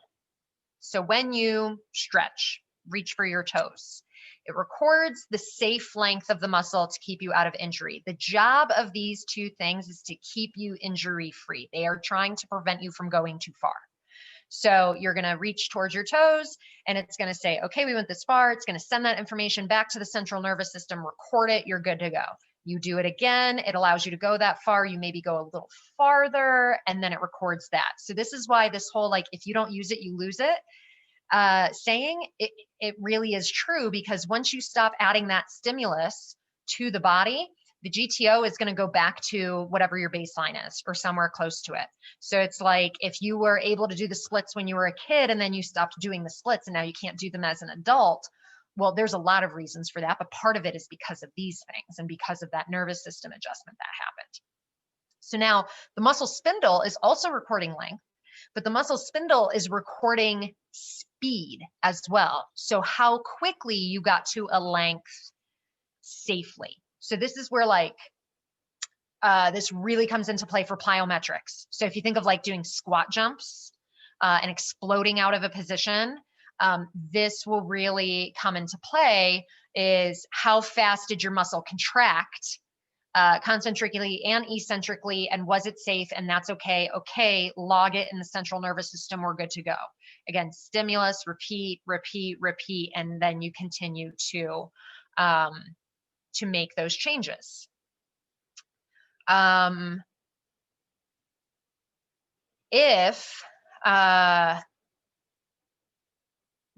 GTOs in every muscle. Muscle spindles in every muscle. They're recording all of this information. They're everywhere, all over the place. Oh crap, I lost my train of thought. Oh, PNF stretching. So if you're doing the PNF stretching, that contraction element that you're doing, it's almost like a distraction, if you will, to what's going on. And that's what's allowing the additional length to happen and that additional stretch to happen. So where you're in that hamstring stretch on the back and then your leg goes farther and farther and farther and you look like you're more in the splits. This was a trick of these two devices essentially, and a trick of the nervous system, which is why it's not a permanent change. Now, if you did it over and over and over again, it would create more of a change to that baseline, but it doesn't, at least right now, research does not show that it has the exact same reaction to static stretching over time. They're slightly different in the way that the body records it. But there is some research that supports static over facilitated for long-term change and goals. Eldoa exercise fit and where? Well, I don't know what that is. Flo? We can come back to it at the end. So just put a pin in it, but I don't know off the top of my head what those are, so we can talk about it afterwards and then maybe I'll know. Okay. So any questions on the types of stretch, the types of contraction, how that interacts with the nervous system? All good? Okay. So onward we go. We're gonna go down to fascia really quick. This is a word that hopefully everybody has heard in one way, shape, or form before. But fascia is, and the image that I have on your handout is what is commonly accepted as the different fascial lines in the body. So the anterior, the posterior, the lateral, the spiral, and then the posterior deep and the anterior deep, I think is what they're calling those.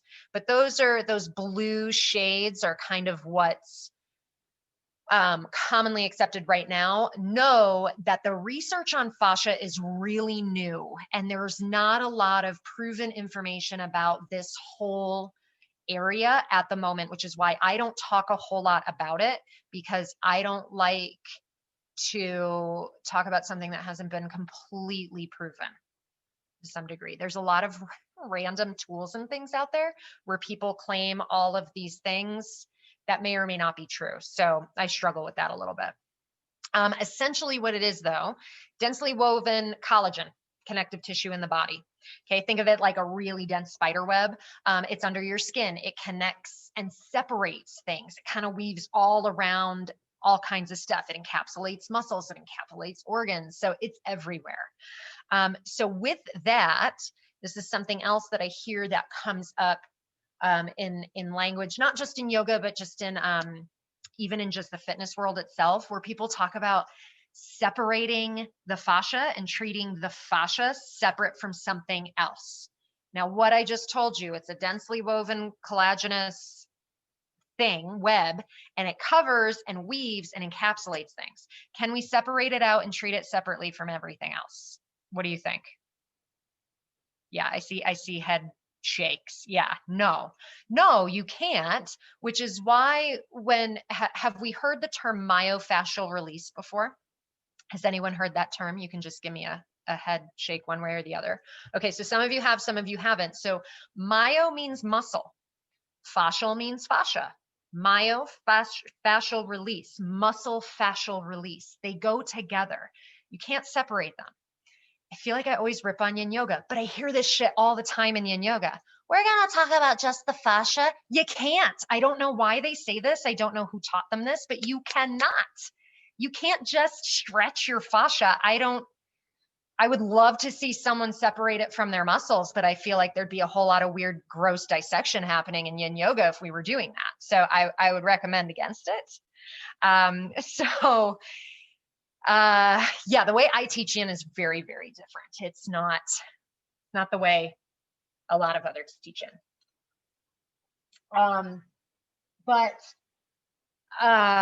And again, if you love yin, like I'm really not trying to hate on it. I hear a lot of these weird things that come up, and I just like to inform that they're wrong. So just know that, right? You can't separate the fascia and the muscle. It's why when we talk about myofascial release, which is in the massage world, which is foam rolling, which is, tennis ball rolling and trigger point kits and all of these fun, cool things, you're treating both together because they're a system that work either together happily or against each other really angrily. And so we can't do one without the other, really. What happens with fascia is because of this idea of like it's encapsulating things, right? Let's think, okay, skin, fascia, muscle. Okay. The idea is that fascia is lubricated and hydrated, for lack of a better word. I kind of hate saying hydrated because then people think like, oh, if I drink water, I make my fascia better. It doesn't work like that, right? There's things like collagen and hyaluronic acid and all of these different like lubricants that our body makes that's in there. And the idea is that under the skin, the fascia glides nicely, and that over the muscle, the fascia glides nicely. When your fascia gets pissed off and dehydrated, for lack of a better word, it's just not functioning very well. It's been stuck in bad movement patterns. Here's your skin, here's your fascia, no movement. Here's your muscle, here's your fascia, no movement. And this is where we feel things that feel like knots in the body. It can be much more muscular in nature, but it can be a lot of fascia in nature. This is where if you sit at a computer, right, as most of us do during the day, right? angrily typing, all hunched over, all folded forward. Then we sit in a car and we're probably slumped and we're driving home and we're in this kind of rounded back position all day. We almost get stuck, right? And so part of that is we are informing our fascia to be in a particular position that's maybe not a healthy position, which is why functional movement and yoga and all of these movement therapies are really, really good for us in order to mobilize this stuff and to teach it to come out of these poor movement patterns, because it will get stuck in that way. It's not just a matter of your muscles are inflexible, it's also your fascia's pissed off and stuck, and you've got to figure out how to mobilize it. And this is why foam rollers and massage therapy are so popular. And now massage guns, right? Like the Theraguns and the Hypervolts and all of that. Like this is why they're so popular, because it's not just treating muscle, it's treating fascia, whether people really realize it or not. So it helps to just mobilize everything. Feels really good. So the trick that you can do, the nice little magic trick with fascia. So I gave you guys the PNF that you can do on your own. If you have a tennis ball at home, what you can do is just do a simple forward fold, standing forward fold. Don't use the tennis ball at all. Forward fold to reach for your toes. Then get the tennis ball and roll out the bottoms of your feet. You're rolling out your plantar fascia and all of the arch muscles. Okay, roll them out, and then forward fold again and see if it feels different. It likely will. You will likely, notice I say likely because it's not always exact, but likely you will be able to fold deeper. Part of the reason for this is if you look back at that handout and you look at the posterior fascia line, it kind of cuts off a little bit, but it's the second guy from the left. It goes down through the gastrocs or the calf muscles, and then down through the Achilles area, and it actually connects to your plantar fascia. And the idea is that because these lines, it's kind of like yoga energetics in some way, only it's physiology. It's when you treat the tissue on the bottom of the foot, kind of changes the way the tissue is sitting up through the backside of the body. And so that fascial line goes from the bottom of the foot through the backside of the legs, the backside of the back comes all the way up, attaches to the top of the head. And so it can impact the whole backside of you in a positive way. So like I teach, yoga to teenagers. Part of our routines, they all roll their feet before we start. And when they don't get the opportunity to do it, or they haven't done it for a few days, they're like, oh, Miss Mac, my body hurts and my feet and blah, blah, blah. Like they get into this, they think it's weird at first, and then they end up loving the fact that they roll their feet on tennis balls because it makes them feel better, because teenagers are hunched over all the time. Backpack, computer, iPad, TV, cars, it's, their posture is horrific. So it's really, really helpful. Oh yeah. Yeah. Some of those, they look horrifying. If you've never used one of those massage guns before and you try them, they have a bunch of different attachments. Don't use the pointy ones to start. They're really intense. The flat ones or the balls. But the pointy ones, you're just going to want to punch somebody. It's going to do more harm than good. And know that you shouldn't be like going so much that you're bruising the tissue, right? That's creating not injury, but it's creating like trauma. We shouldn't be bruising ourselves, right? Old school idea. So, all right. Any questions on fascia? I'm going to kind of leave it there. Like I said, we were just going to lightly go through it just so you have an understanding. Belle. So, we can't hydrate our fascia by drinking water. So movements like that kind of bring energy into it are helpful in like mobilizing it and stuff like that. Is there anything else that does that for the fascia, or is it mainly just like, there's no that? Or do you not know because it's so new? That's fine too. Exactly. So I don't know that there's anything right now. I haven't seen any new research that has come out, like peer-reviewed articles where they have tried something and it has made actual substantial change within how the function happens pre and post. So right now, the only methods that have been tested are some of that myofascial release stuff. So at the moment, no. There's some talk about like collagen supplements, hyaluronic acid supplements. But here's the unfortunate reality about supplements. Your body doesn't really absorb the info that's in those pills, and it's just really expensive pee. So you can go buy super expensive hyaluronic acid and take it orally and pee most of it out. I'm sorry if I just burst a lot of people's bubbles on supplements, but that's the unfortunate reality about them. Unless you are actually deficient in something, it's really tends to not be worth the money. Unfortunately, it's kind of a bummer. But yeah, at this point, there's not a whole lot of science backing other methodologies, at least not right now. Hopefully we'll see stuff. Again, this is a really hot topic in physio land, and so hopefully we'll start to learn a lot more things about it. All right, anybody else? Questions on wealth muscles or fascia? Okay, so really quick, I just want to go through some major muscles, and then we'll just go over some terminology and kinesthetic stuff to end, and then that's what we'll pick up with our next session. So I want to share my dude.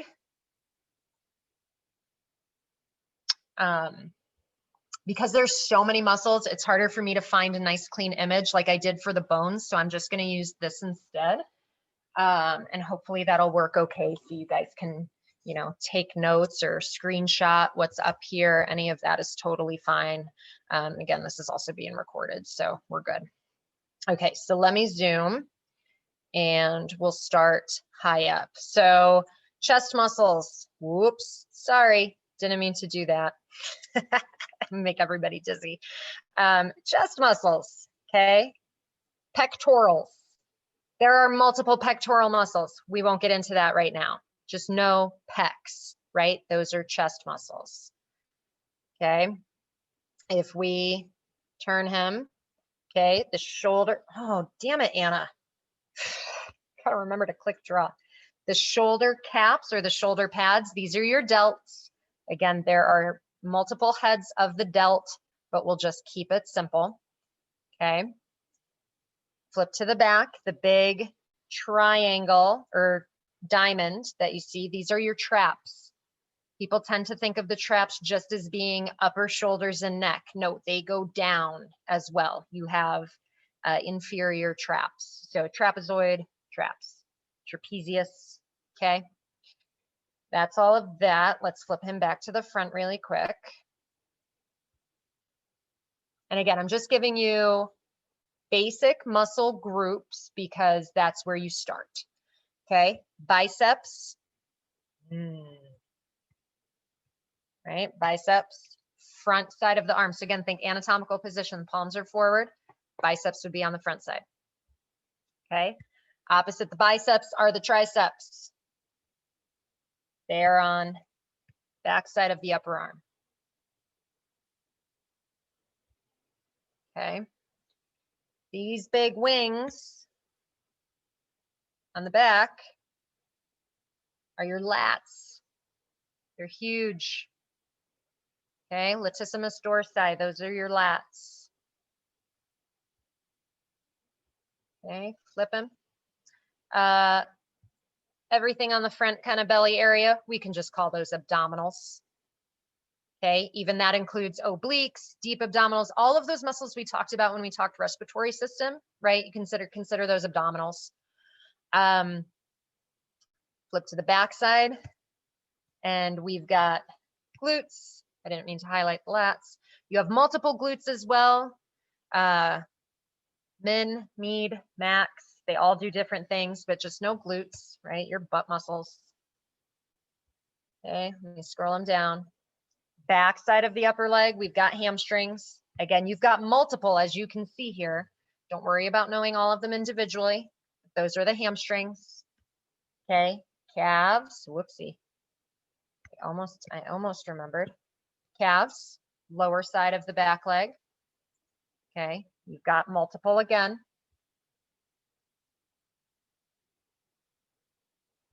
Okay, and then on the front side of the thighs, we've got quadriceps, quads.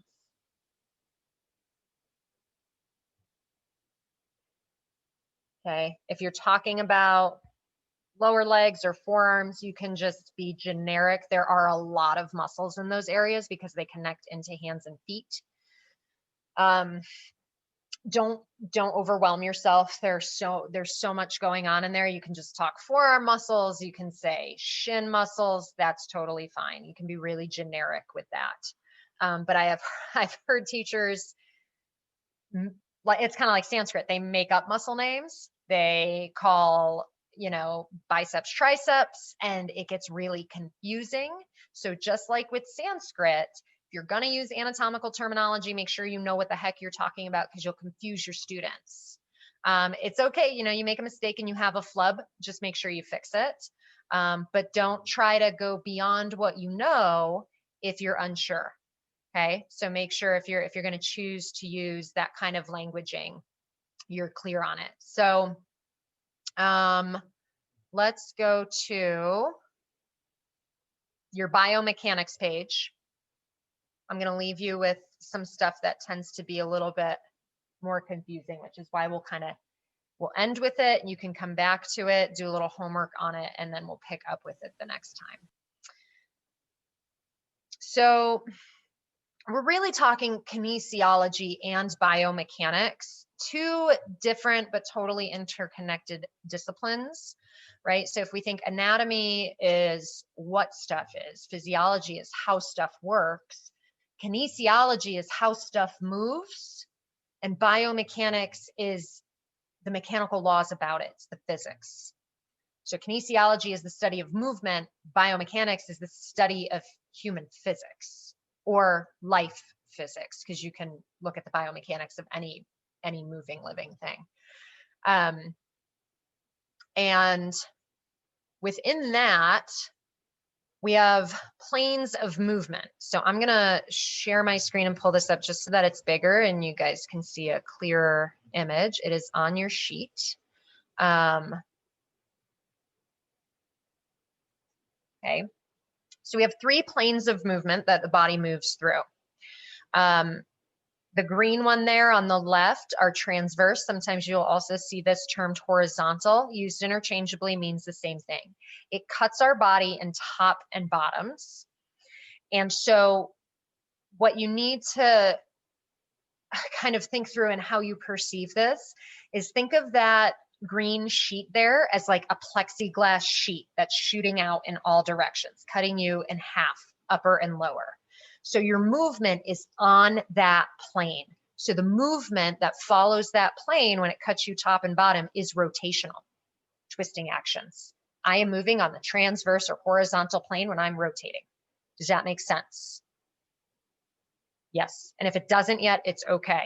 Some of this will be a little hard to digest at first for some of us.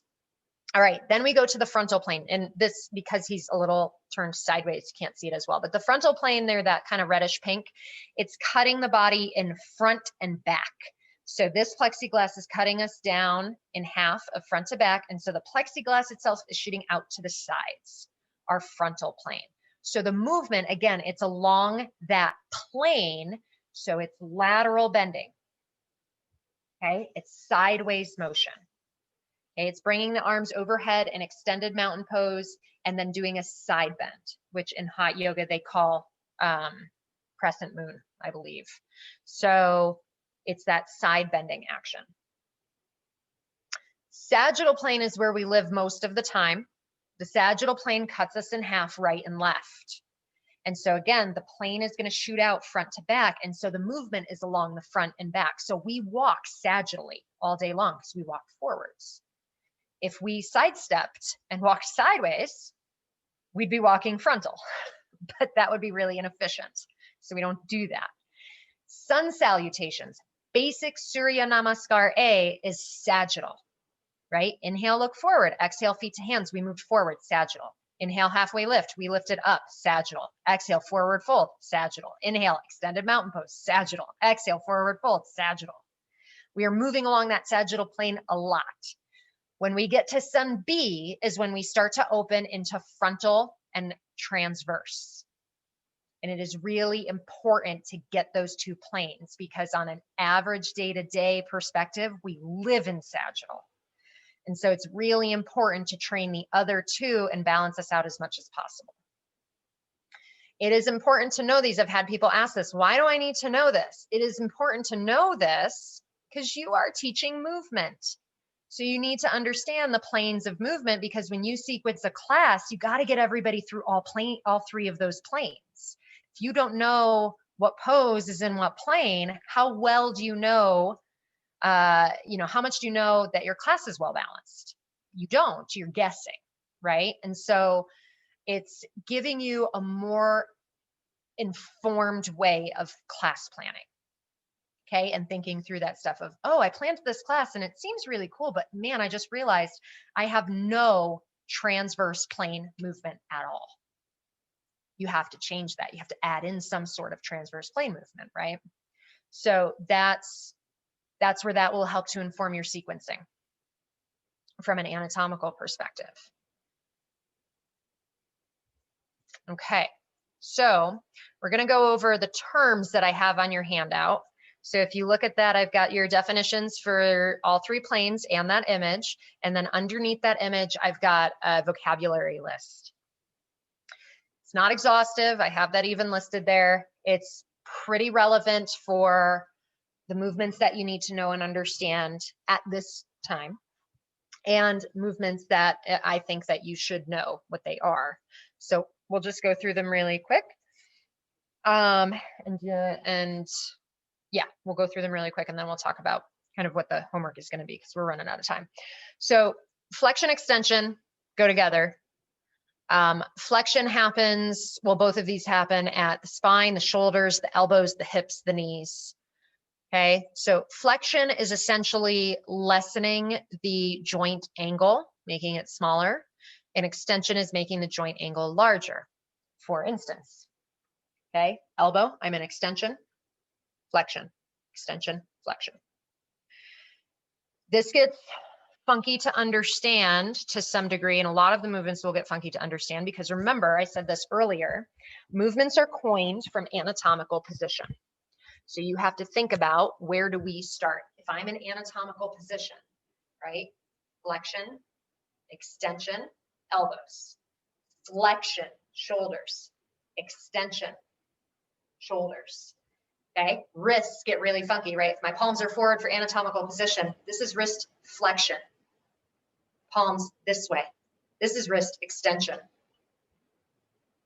Okay, so we are in wrist extension. Think about this. This is plank, this is tabletop. That's wrist extension. People talk about this being flexion all the time. This is extension. Because we're thinking about it, again, from everything is coined from anatomical position. Okay, hips, right? Hip, flexion, right? Flexion, flexion, extension, going back, hip extension, extension, the couch. Okay, knees, this is the one where it's a little funky, because elbows, it's like, oh, well, my joint angle is getting smaller. I bring my arms forward, but with the leg, it's backwards. Knee flexion, heel to butt. I'm making the knee joint angle smaller there. Flexion, extension. Okay, spinal, flexion, extension, right? Forward fold versus back bend. Okay, ankles are different. We'll get to those, but ankles are termed differently, of course, because we have to make things complicated. Hyperextension is a movement. It's a movement that a lot of people have. It is not necessarily bad. It's not necessarily good. But don't think that just because I hear this all the time, we make hyperextension, we demonize it in yoga a lot. Be cautious of that. If you are a hyperextender, right? I have really hyperextended elbows. I have slightly hyperextended knees. I don't have to worry about my knees so much as I do my arms. Here's the deal. So when you have someone who hyperextends, they essentially go beyond 0 degrees, right? They go to 0, which is straight for the average person, and then they can go more.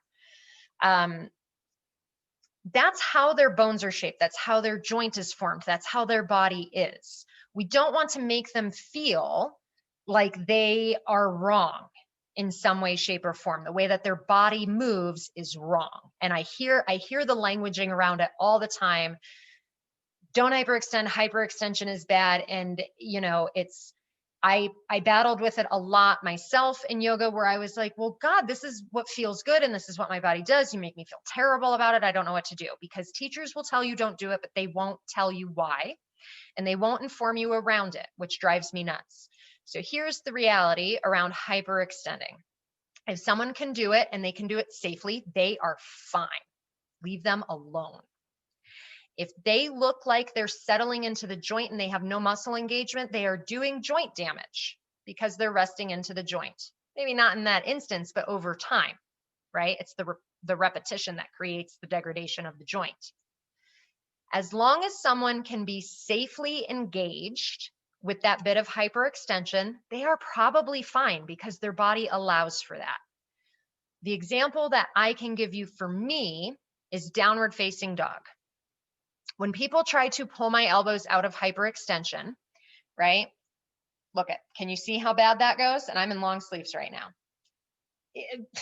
I've been like this since a kid. My mom is like this. It's genetics, okay? This is me straight. I have good body awareness and I'm really strong and I'm well practiced. So when I'm in down dog, I'm engaged here, even though my elbows look kind of broken, right? It probably looks not so great. Teachers come and they try to get me to bend my elbows. What ends up happening when I'm weight bearing and I bend my elbows, and this isn't the case for everyone, but this is just an example for you, right? I bend my elbows, this happens. My body cannot figure out how to not overly engage the traps, because since my bone structure is then in a bent position, my traps start to engage and they start to internally rotate my shoulders more, causing a whole lot of tension up in my neck. It feels terrible. So the cue for someone like that is something along the lines of getting them to engage the arms. They're pushing into the hands, they're lifting the forearms, they're wrapping the upper outer arms outward, because even though we are internally rotated, we're working towards external rotation there. And so we're trying to get their shoulders to be strong in the position, and we're trying to get all the supporting musculature around the elbow, the joint that could be in harm's way, strong. So for me, right, I can only give you personal accounts because I know how my body feels and not how other bodies feel. I can only have conversation about it. For me, the hyperextension in down dog feels fine. The hyperextension in side plank feels like garbage. Feels like my arm's going to break.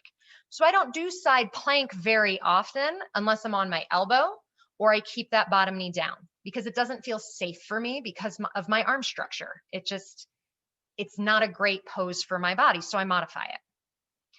Okay, so that's something too, where it's like, you're not going to know. You have to have a little dialogue with your student, and you're probably not going to be able to have it during a 60-minute flow class. It's going to be a post-class discussion. Hey, I noticed that your elbows hyperextend. Do you feel okay in these poses? Do you feel like you're working your muscles? Have a little dialogue with them, teach them, right? Inform them, get some information from them so that you can help inform their practice a little better so they feel strong and supported in it, and they don't feel bad about how their body works. Does that make sense? Because I feel like hyperextension totally gets demonized, and I just don't think we need to do that. And again, I talked about ballet dancers, man, they aim for that hyperextension. They want it because it's something that is ideal in that profession. So, you might be trying to detrain somebody if you get the dancers that come to your class, right? All right, so that's flexion, extension, hyperextension. Lateral flexion, we're talking about the spine. This is side bending, okay? Lateral flexion, sideways flexion. Adduction and abduction, shoulders and arms, hips and legs. Actually, fingers and toes can do this as well. ADduction versus ABduction. Or abduction, there we go. So the root add is, think about you're adding towards your body. So adduction would be pulling the extremities towards the middle of the body. So my arms adduct. This is technically horizontal adduction because I have my arms lifted. Abduct is take my arms away from the body, right? So from mountain pose to extended mountain pose, circle sweeping the arm, abduction. Bringing them back down to the sides of the body, adduction. Stepping the legs out away from each other, To get into warrior two or wide-legged forward fold, abduction. Stepping the legs back together to mountain pose, adduction. Got it? Okay. Internal and external rotation, shoulders and hips primarily. If I am, again, palm facing forward, anatomical position, turning my thumb inward towards my body, rotating my shoulder forward, internal rotation. Sometimes you see this called medial rotation. It's okay, it's just different terminology. I call it internal. External rotation is rotating outward. External rotation is hitchhiking, okay? Hips, external rotation is the front leg in pigeon. Internal rotation are the hips in hero. We don't do a lot of internal rotation in yoga. Unfortunately, we need more of it. Do you guys know deer pose or svastikasana?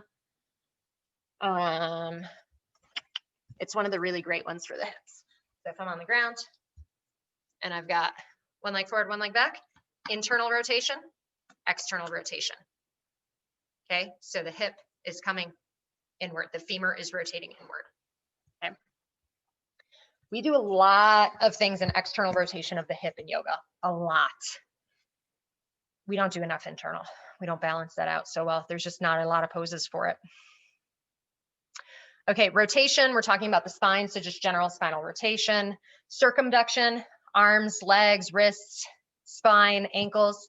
Circumduction, we don't really do this a ton in yoga, but that's what it is. You're combining all of these different movements to make a circle. Circumduction, right? I guess we would do it in yoga if you're doing some head rolls or you're like rolling out the spine and the hips and stuff. All right, on that second column, we've got pronation, supination, plantar flexion, dorsiflexion, inversion, and eversion. These are all ankle movements. Pronation and supination are also wrists. So if we're talking about wrist, and really you can think of it like wrist forearm. Prone is like downward facing, supine is upward facing. So supine means on your back, prone means on your belly.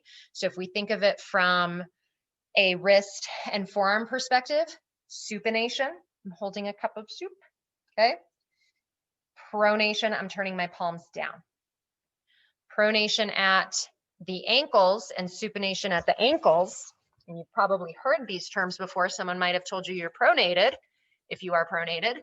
I don't know how well I can do this and show you, but pronation is my feet are kind of rolling in. Can you guys see that? No, it's kind of funny. So my feet are rolling in. Supination, my feet are rolling out. Pronation in, supination out, okay? That's really similar to inversion and eversion. The difference is where in the actual joints of the foot these movements are happening. I put the inversion and eversion there because it's a little bit the more you know, but typically when you get an ankle sprain, it's because of one of these two, not because of pronation and supination. And so they will tell you you have an inversion sprain. So don't confuse this with an inverting your body like a headstand, different deal. So inversion would be if this is my foot, the bottom of the foot turns in, so more similar to supination, and eversion is the bottom of the foot turns out, more similar to pronation. Plantar and dorsiflexion. Plantar flexion is pointing the toes. Dorsiflexion is pulling the toes towards the knee. So what we call pointing and flexing. You can just use point and flex in yoga. It works really well. Protraction, retraction, elevation, and depression are all scapular movements, shoulder movements. So protraction and retraction, these are my shoulder blades.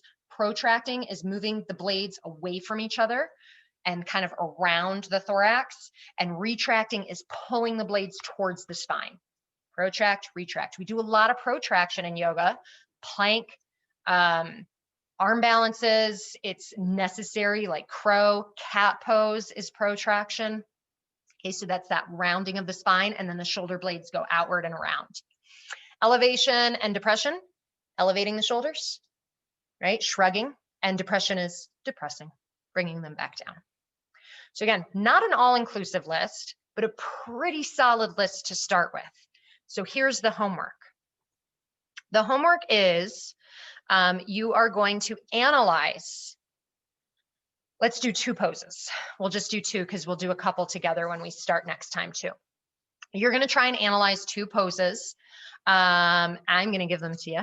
You're going to do crescent lunge and warrior 2, right? Relatively simple. And then I will add some more complicated ones. We'll break down eagle and a couple of other weird ones. Couple things you're analyzing. One, what plane or planes of movement is that pose in? Notice I said plane or planes because it can be multiple. Okay, what plane or planes of movement are they in?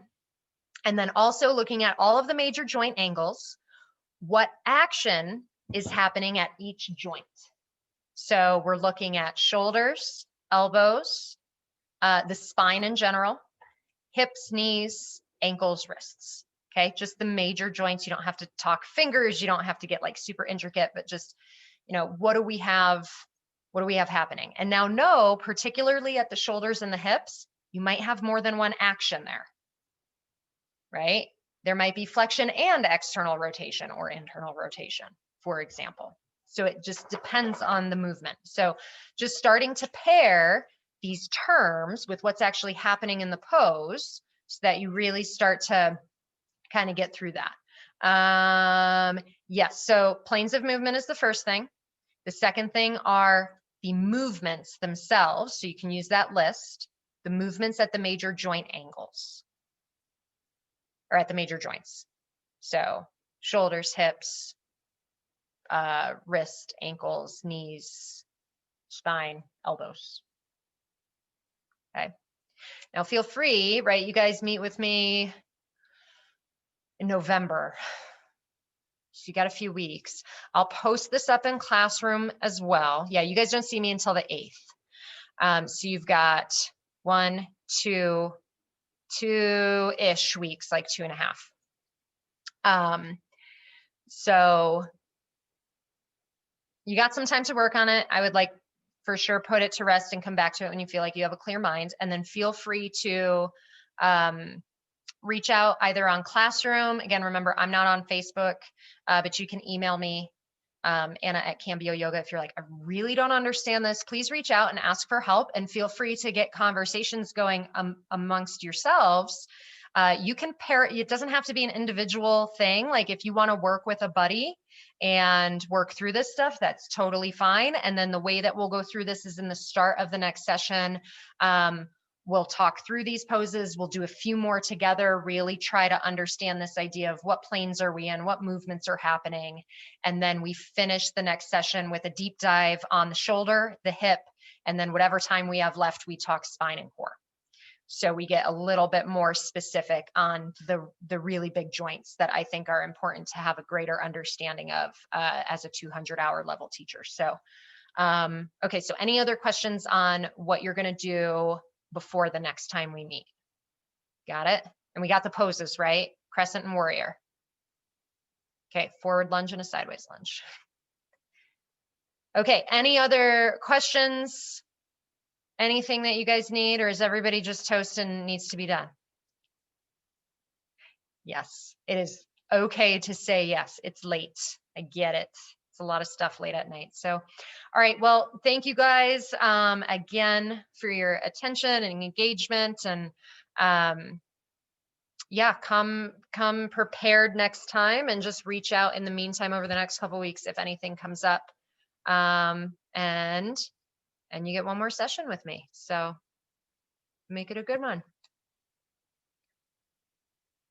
Hey, have a great night, you guys. We finished right on time. So I tried to get you done early, but it is what it is. Okay. Bye, everyone. Have a good night. Have a good weekend. You're welcome, Max.